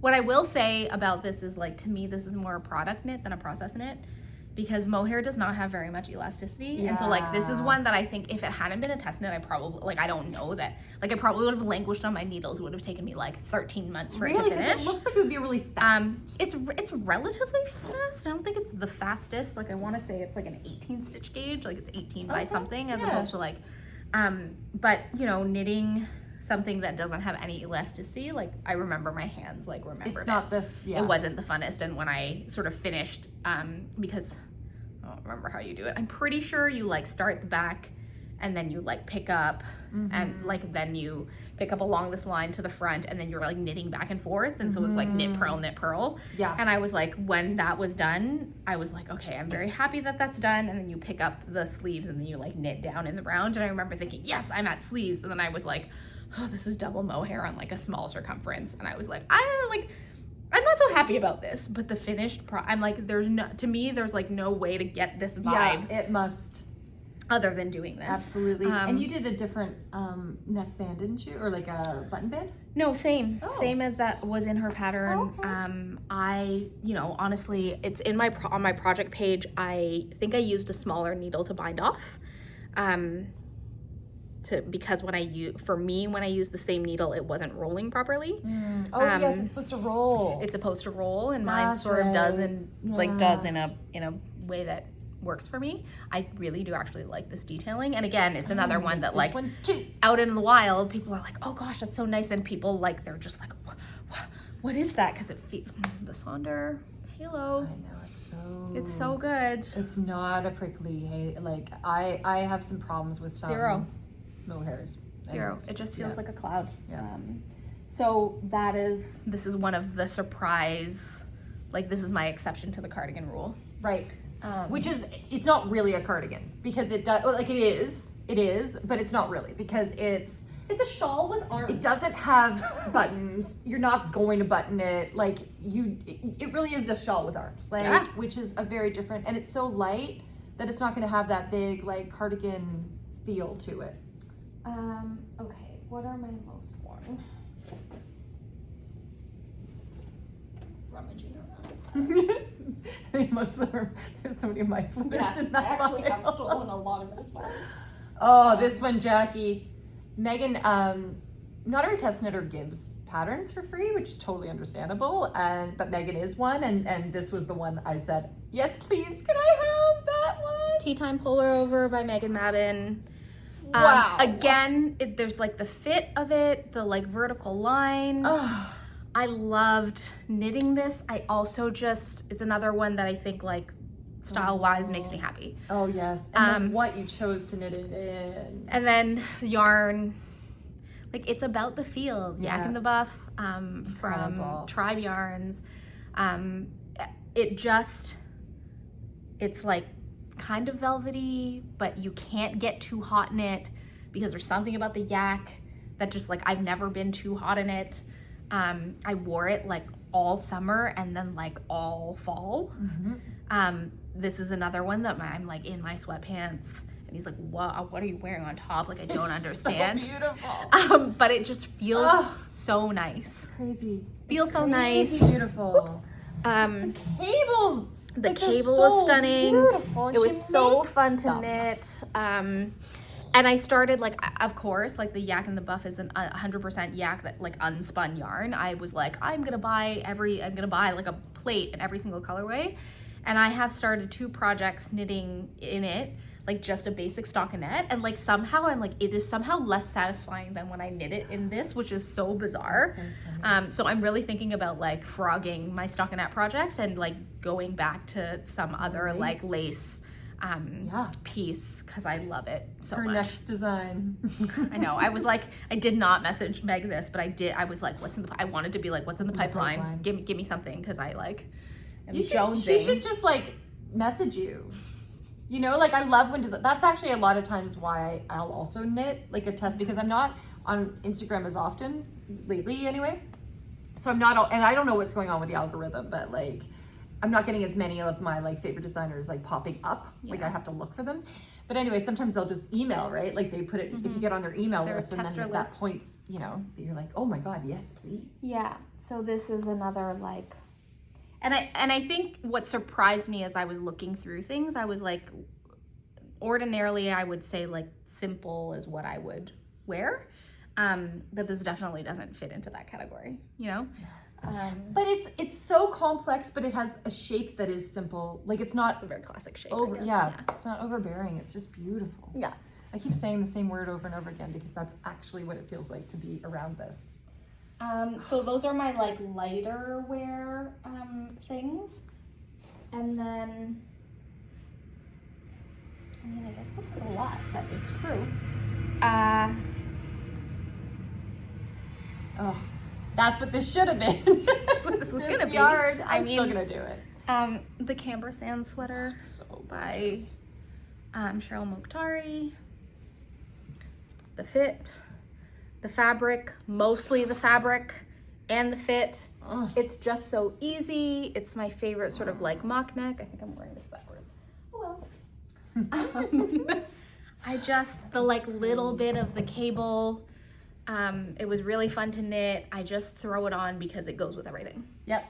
Well, it's in the perfect color for that, like a perfect neutral, perfect weight.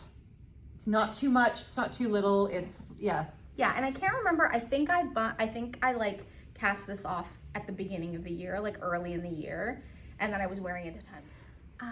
This is happening all the time now for us. We are still one shot. We just had an alarm come up and it turns the video off. What was I gonna say? Oh, I will say that the Fleece and Flax plus mohair, it's not super warm. Like I notice, like I bound it off in the winter. Yes. And some like on a properly wintry day, I would want to wear it and I would put it on. And I'd be like, there's not enough cozy in this. Okay. I mean, it is like it's like, okay, if I'm gonna wear this, I need to find a shawl to go on top of it. Right. Which is lovely actually because then it is available in like so many different seasons. So I definitely wore it a lot in the spring. I wore it a lot like in the fall. But I noticed now that we're like coming into like winter, I like want to wear it because I feel like it looks really cute and wintry. Yes, it's like the vibes that I want, but like cool. it's a little bit too cool. Interesting. I'm really noticing suddenly the light. The light. Whoa. Disappeared.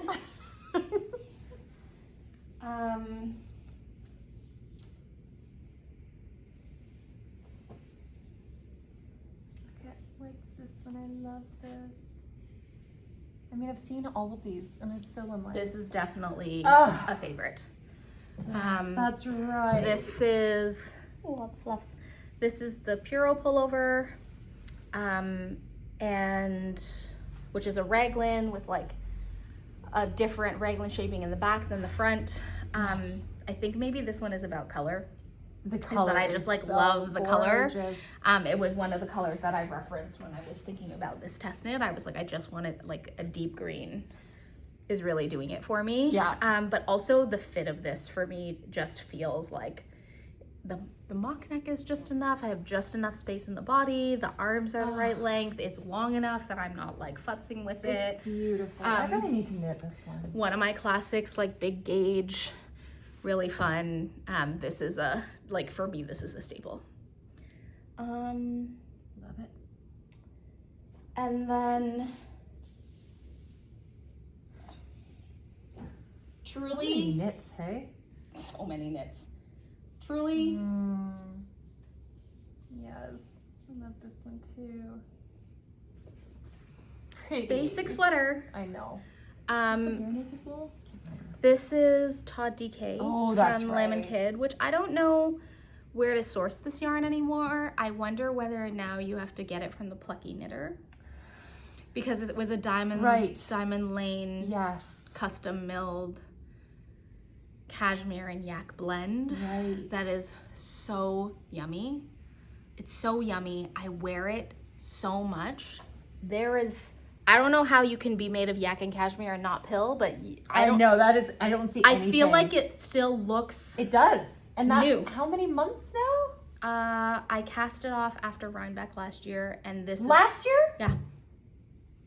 and I wear it at least once a week. I have worn it. That is crazy. I've worn it like it's the sweater that I wear on a plane because it's super warm, it's super light. It like also I feel like the color is pitch. It doesn't wrinkle. It's just I'm like how? Yeah. How? The pattern is the Colette tee that I hacked to be a sweater. Yep. It is a very interesting yarn gauge because it's like 16 stitches by 34 rows. So it's like wide but short. And did you have that? Did you meet that gauge? No, that's the gauge that I ended up with. Oh, that you that I ended up with on this, and I was like, I don't understand. I was knitting online in US 7, and I was like, I always have like a long, like I always have too many rows, or like, what am I trying to say? Your rows are right.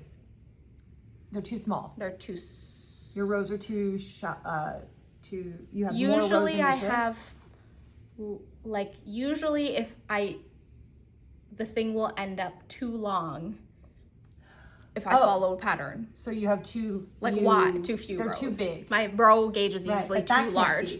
But this was like the opposite. Not the opposite, but just like an interesting thing to be like, why is my row gauge so small for my stitch gauge? It looks very like machine knit in the best way. Like it's very, very That's not even. me. That's the yarn. Yeah, I was gonna say like it's incredibly even and it looks really like this was store-bought. I would very happily buy this yarn, which when I bought it was on like a deep discount, which is what allowed me to buy it. Once you add, it's cashmere and it's in the US dollars. Yes.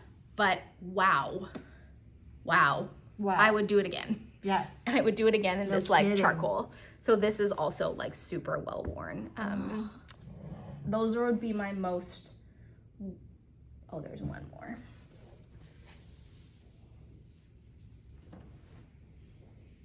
Oh. I'm so lucky I got one of these too. If I'm out in the woods, I'm wearing the sweater.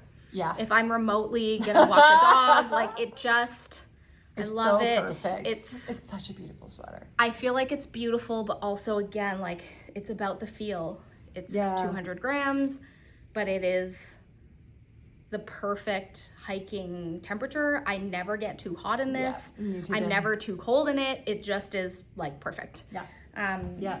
So and it doesn't hurt that it looks so good too. Yes, I also like it. Just makes me happy when I put it on.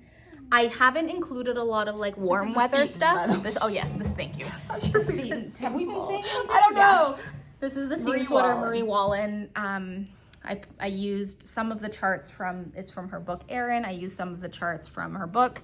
I also subbed some of most of the charts are in here actually from her pattern.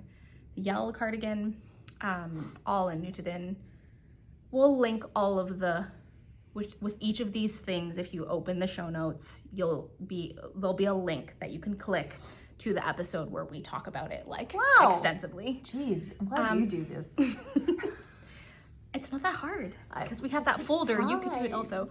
Remember the search function. Anyway, so this is, and one of the things that I have like thought about for 2026 in terms of like my knitting intentions is, I love color work. And so I feel like I can't ever, like I don't want to stop knitting it, even though like color work around yoke, with the exception of Lily's like thing, is not super practical for my life. I do think knitted like single strand and knitted color work makes some of the most amazing fabric. It really does. And so like I'm like, okay, I'm gonna try and like fulfill my color work like needs through knitting this pattern, not necessarily this pattern, but like the idea of knitting something like this that I'm just like, this is for the joy of color and like something I'm gonna take hiking and wear all the time, but like it's not gonna come with me to yoga and not gonna come to me like to work necessarily, right? Right. But does serve a very happy function. So those are my most worn. I didn't include, like I knit quite a few, let's say like warmer weather things this year. I know I didn't bring any of those ones. I didn't bring any of those for some reason. I also sort of felt like a lot of those got cast off like in the summer and near the summer. So like I'm like, is it fair to talk about them? Yeah, because I was going to say, didn't we do something in the fall, but maybe we were doing it for, I feel like we did a little bit of a roundup in the fall. I think we talked about needing to do a roundup in the fall. Maybe I don't know that we actually did it. So maybe we'll like do that as a separate segment, like in the spring or something, like what are our most worn, like warmer weather in it. Yeah, which I want to do more of because I find that those are what I need for work. So I'm going to have more of that. Oh, I think I'm allergic to something, or at least I'm having a reaction to this sweater. Really? I'm starting to be itchy and like, and sneeze. That's so bizarre. Maybe it's like what you said, right? Like our like different times of our cycle, and like I'm itchy. My eyes are itchy. Like I'm just gonna sneeze. You are sneezing. I know. That's so bizarre. I know. I mean, feel my really? eyes. I don't know. I mean, I used to Nutidin all the time. Yeah. But it's been a while. I haven't really been wearing my Nutidin lately. Maybe I need to like inoculate myself again. Just slowly build up resistance. Yeah. Okay, I'm gonna put another sweater on to talk about my lesser worn. Yeah. Surprising ones. Surprising lesser worn items. When you're grabbing that, I'm like, what? No, but then I'm like, oh, you must be pulling out a shawl or something.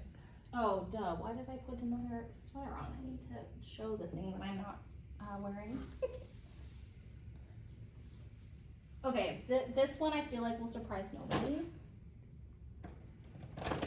And this is one where I'm like, I don't know what I'm gonna do with this. Makes me so you could sad.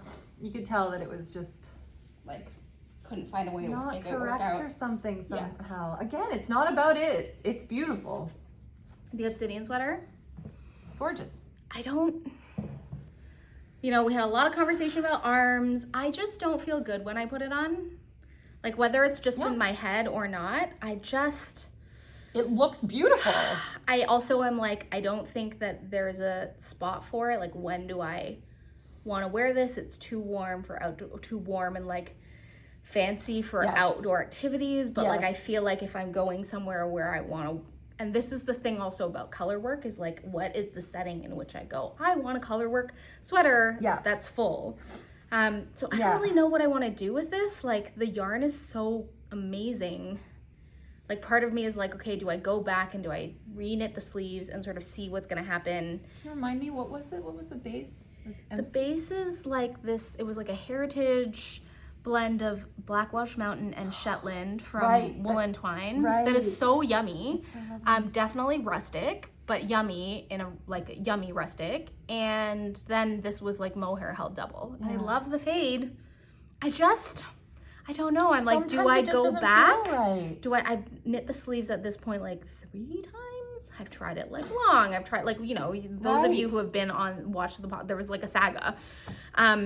And I was happy with this choice. I'm happy with how it looks, but I'm like, I'm not gonna wear this. Like, I just didn't know, even if I add mitts, I just am like, I don't feel like me.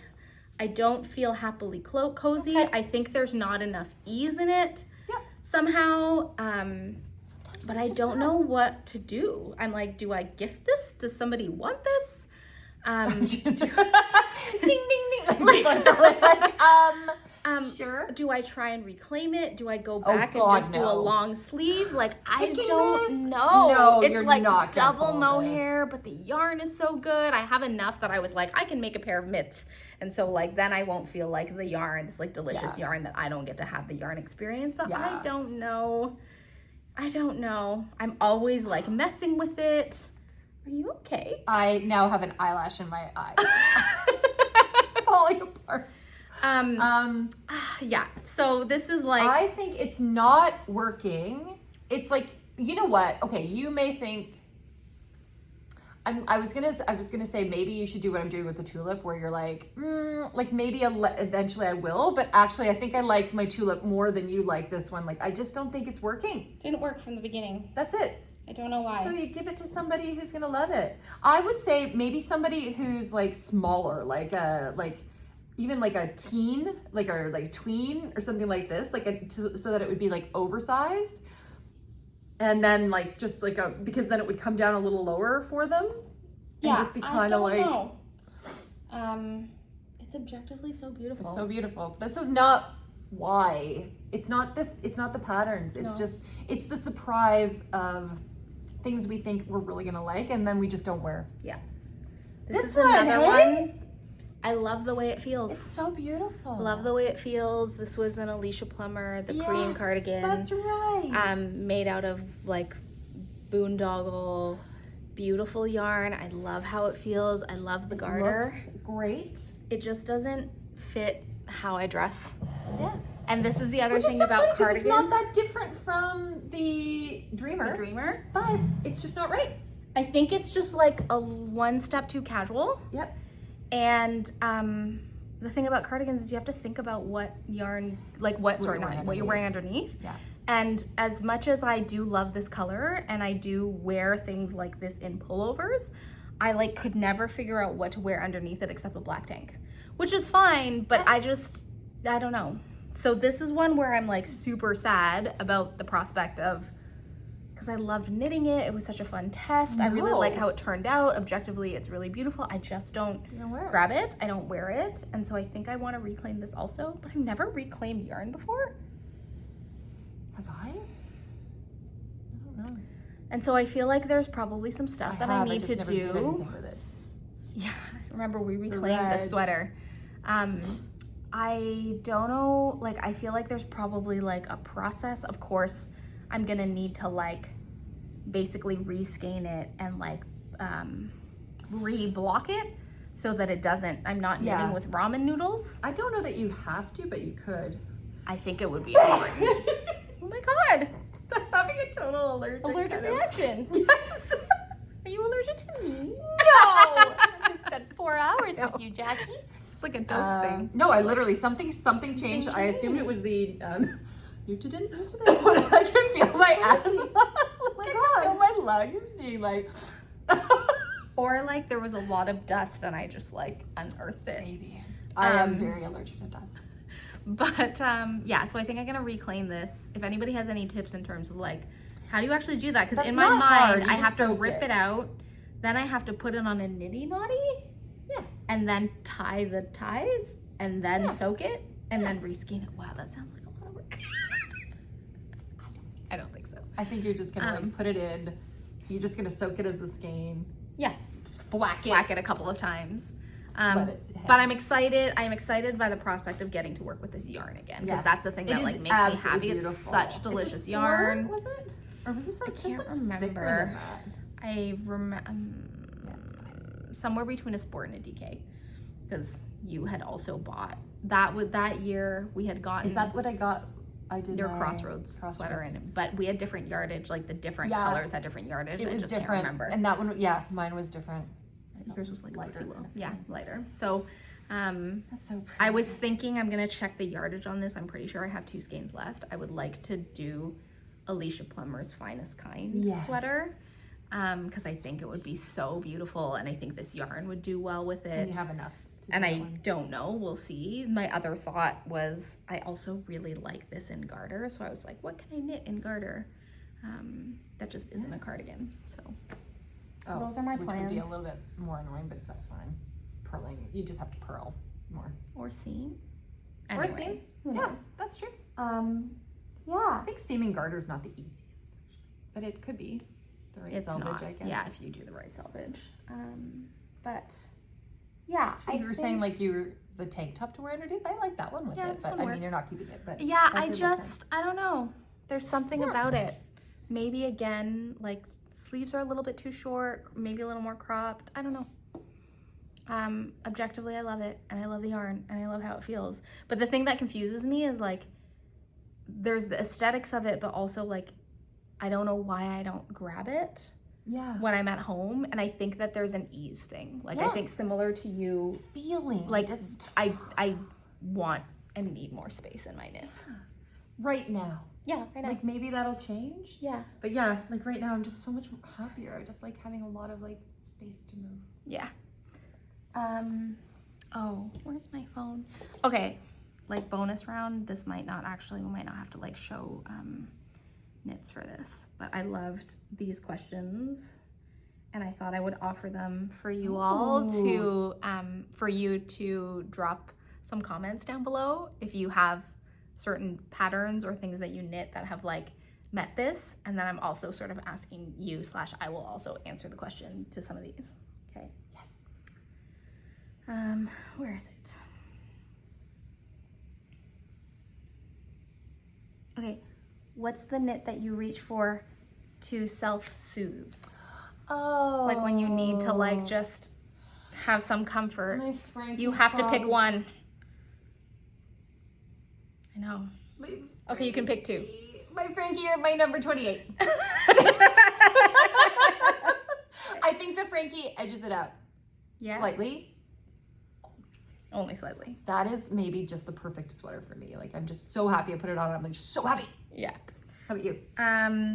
The knit that I reach for to self-soothe is definitely actually this one.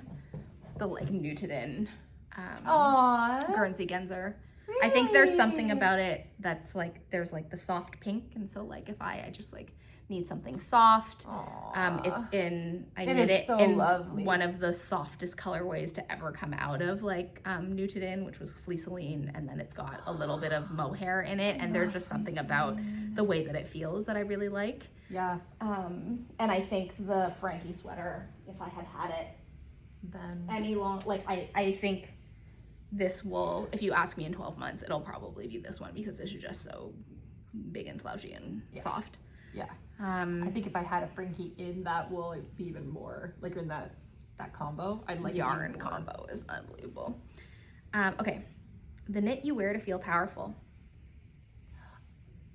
See, I feel like you are good with these things. I don't think in these terms.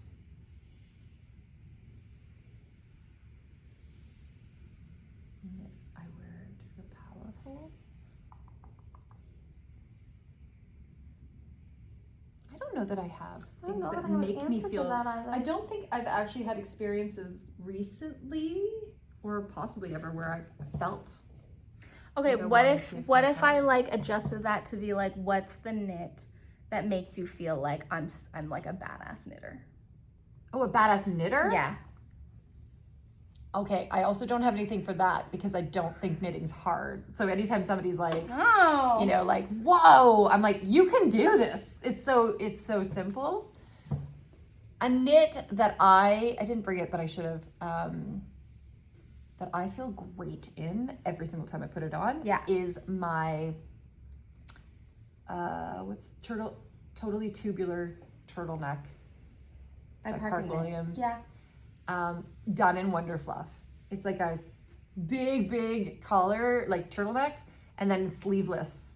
And love it just feels beautiful. Like, I love it. And it always looks great. No matter I also do think of that as a bit of like I do think of it as a powerful outfit. Like maybe it's like a heroine would wear, you know, like a warrior. And the big and the turtleneck, like I think it commands, it's like commanding in a way. Yes, I love that one. And it's like the most beautiful black. Yeah.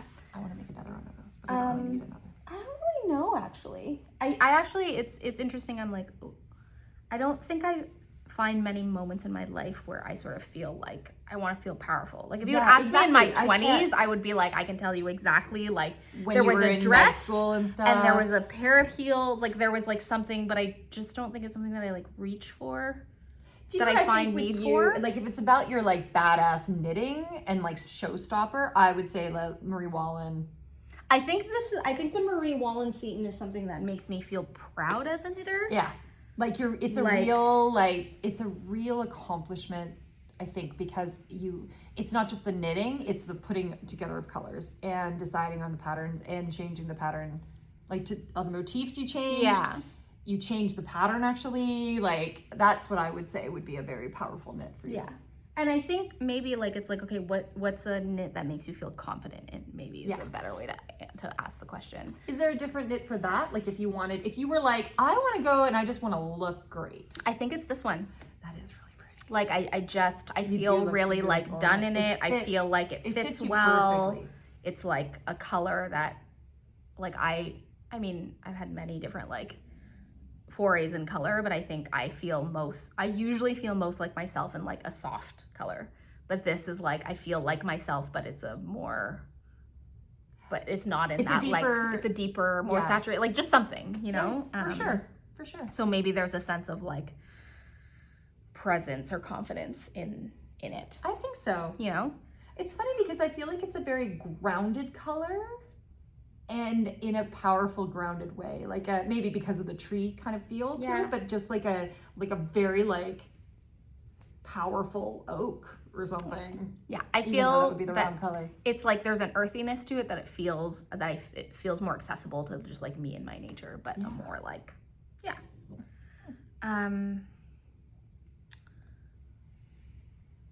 this is another one.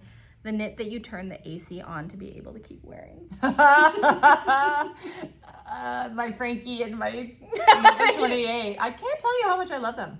I'm surprised that the levitate wrap hasn't come this up one more. Also will, this will be, especially once I fix this. The levitate wrap I do love. I wear, you know where I wear this a lot is Pilates. Like when I run out and I didn't even put that back on. I think it's because of the crisscross.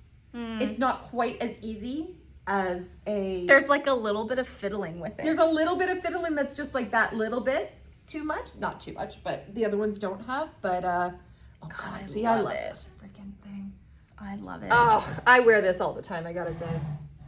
I always tie it, but you can just I knit this extra long and the extra tie. Gosh, I love that. That's the knit that made me go out and buy the Wonderfluff because it just like felt so nice. I love this so one. Beautiful. Okay. This one too. It doesn't make it because of just because of this tie. It's just one step more work. It's amazing what like one tie or one button will do, or like when like the bind off is just like a little bit too tight. Yeah. Like I have a sweater where like I just have to work a little bit to get it over my head. It's like not unreasonable, but I just look at them like But I do love this. I mean, I look at this and I'm like, I'm in love with this as well. Yeah. It's funny when I read that question different in my head than when I like actually what the person like Rachel who sent these questions in like wrote. So I'm gonna add one more. Like, what's the knit that you grab if you're gonna go into an air conditioned place? If you're like, oh, I might be cool, like what are you gonna grab? Oh, that's a really good point. That's a really good point. Possibly this one. I think this would be a very big contender for that for me, because it's not quite as like intense. And then I always have my turtle dove. That was gonna be the answer. Yeah, it's the turtle dove. But this one's a lot. This one might be a little bit too. But I bring this one with me a lot. Yeah. How about you? 100%. Oh, the yak and the buff. Really? It's like, just so temperature regulating. Just so temperature regulating. It's like I would grab this and then a shawl. Right. I think also depending on how much, this one is so convenient. Like it's to just throw on if you feel like you need not intense AC, but just a little where you're like, I'm a little bit cool. This just sits around. And I was thinking about, I'm gonna make it again. I'm making it right now. And I'm gonna do it exactly the same, partly because we're gonna do it with Lily and Susie from Fiber MacGyver. I'm making it again. I'll do it to this pattern, but I was also considering making another after this with longer sleeves, like a full length or even just down to bracelet, just because it's so easy. Yeah. And it's just that amount of warmth without it being too much. Yeah. This was, if you need Rhinebeck, like this is a perfect Rhinebeck sweater for the temperature of Rhinebeck. And it's also like all soft. It's right. It's just so soft. So fast. Okay, you didn't answer either of those ones. Oh, no. Did you? Did I? Yeah. Did you answer the AC one? The AC one is this one with a shawl. Oh, yeah. Okay. And then what was this? Did you just, I don't know. No, you added one. You wanted two, right? Yeah. Yeah. I thought you added another thing. Did I? I don't know. You'd think I was literally right here. We've talked about 2 minutes ago. A lot of knits. A lot of knits. We have a lot of knits. We do a lot of knitting. We do have a lot of knits. We do a lot of knitting. Yeah. 2026 knitting intentions? Anything? Any thoughts? Put you on the spot there. No. I last year had my whole like Scandi thing, and like I think this year I won't have that. Like what I have been noticing is that I'm really enjoying my Ravelry bundles. Like in my favorites, in Ravelry, I make bundles now. And that is really, really fun because I can go to specific things. But when I was looking at what I was gonna knit, I still like I'm going through all the bundles like individually anyway, because right at this moment I don't know what I want to knit, but that's been fun. There's been something really enjoyable about putting things in bundles. But then I realized when I'm about to knit them, I'm not going to knit a lot of these things. Well, I know I'm not going to knit a lot because I can't. But some of them I actually I love, but I don't think I'm ever going to knit. I believe it on some level that I would, but it doesn't. It's interesting, right? Because everyone uses Ravelry differently and collects knitting patterns. I find sometimes that if it's beautiful, I have to save it so that I can go back to it. But some stuff I'm just potentially I could knit it, but I'm not kind of think that it's not, and that I'm not going to. Yeah. But because it's beautiful or it has a certain mood, so I'm I must add it to favorites, or I have to add it to my queue that I was treating as a favorites area. As I've been hearing a lot of people do. I didn't know. I still maintain that even though it was a mistake, I like my system, which is to add it to the queue, and then I favorite the projects within that pattern that I like. That's adorable. So that you when have things on the queue that you're not favoriting? Yes. That's funny. So I will add, I use queue, if I like it, I'll add it to my queue. And then if I like it and I really think I'm gonna knit it, then I go and I look at all the projects and I look at the ones that I think that I really like, or the ones that have helpful hints. And then I favorite those, so that when I decide to cast it on, I can find the pattern, and then all of the notes that I have that I need for that pattern live there via favorites. And I don't think you can do that via favorites. I see. I save the pattern and then the projects. Fair. Okay, this makes sense. It's almost like you just are doing it reverse of some people maybe would put it in the queue to have it as the things that you would actually knit, I guess. Your favorites are the things that actually are more likely to be knit. Yes. Not just loved. Not just liked. Yeah. It's for me to say, I use the favorites to save projects that I like, and the queue to save patterns that I like, because I tried to switch over to the favorites because I was I should start using it the way that everybody is using it. And I noticed that you can't search projects, you can only search patterns. Oh, no, you can search. Actually, this is what I hate about searching in the favorites, is that you have to choose. Yes, exactly. Yeah, you can't do both at the same time. You can't do both at the same time. Yeah. Why is that a thing? I don't know. So I've split it. So projects I save in favorites and patterns I save in the queue. Oh, sorry. I wasn't really. You were I get it now. Yeah. Yeah. That's very clear. I didn't explain it particularly. You did. I think I'm just a little You're having an allergic reaction. I think that's starting to calm down and breathe again. That was so random. That's so weird. We've talked about how I think hormones and things in times of your cycle can suddenly. Yeah, I have 2 weeks of prickly and 2 weeks of not. Wild. In any case, I don't know how long we've been going for because we had to stop somewhere in the middle. That's right. I didn't even look at what we were doing. Well, I think we're probably around 4 hours. No, really? I think we started, maybe around 1:30. Oh, I think we might have broke it. Close. I don't think we've ever hit 4 hours before. No. Well, I hope you did some good knitting. Yes. Bound off, did a really big tubular bind off on your maybe on your Fernline. If you're knitting that while we're watching this. Available now. And yeah, I don't know. Do you have, that's probably a very large question, but do you have intentions? You kind of mentioned a few things. I think I mentioned them along the way. Yeah. I think, I like the idea of sitting with this giant pile next to me and just sort of thinking about how what I knit this year influences what I'm gonna knit next year. Maybe it'll be more formed in January. And I also know myself very well, and it's I like making intentions and I rarely follow them. Yeah. I like the fun of that. Yeah. And then it's some of them happen. At the end of the day, knitting is fun. It is fun.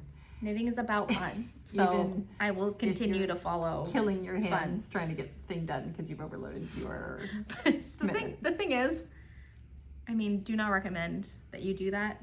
No. But also what you got out of it is kind of amazing. It is true.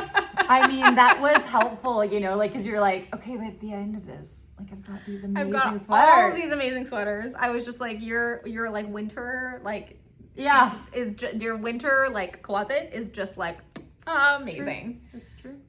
You have everything, and there was like a range, you know, like, yeah. And to your credit, in terms of your test knitting, it's not like you signed up for 3 stockinette sweaters. No. You really were like, I actually did. They were completely different. They were all completely different. Yes. Well, that's how I roll. And that would also be fun. That would also be fun. You know what? And then you're the like, universe gets credit for that one because I did not think about any of this. But yeah, they were good. That was good. Well, all right, lovelies. Thank you for hanging out with us. Thank you for enriching our knitting life. Another year. 2026. Hopefully calling in peace and connection individually, but I think as a world, I think there's so much division. I'm hoping that 2026 brings more like awareness that we're all humans. Yeah. You know, we're actually like the same. May we find more places to meet. Yes. Yes, on all levels. Yeah. Beautiful. Well, last thoughts are good. All good. All good. Bye. Love you guys.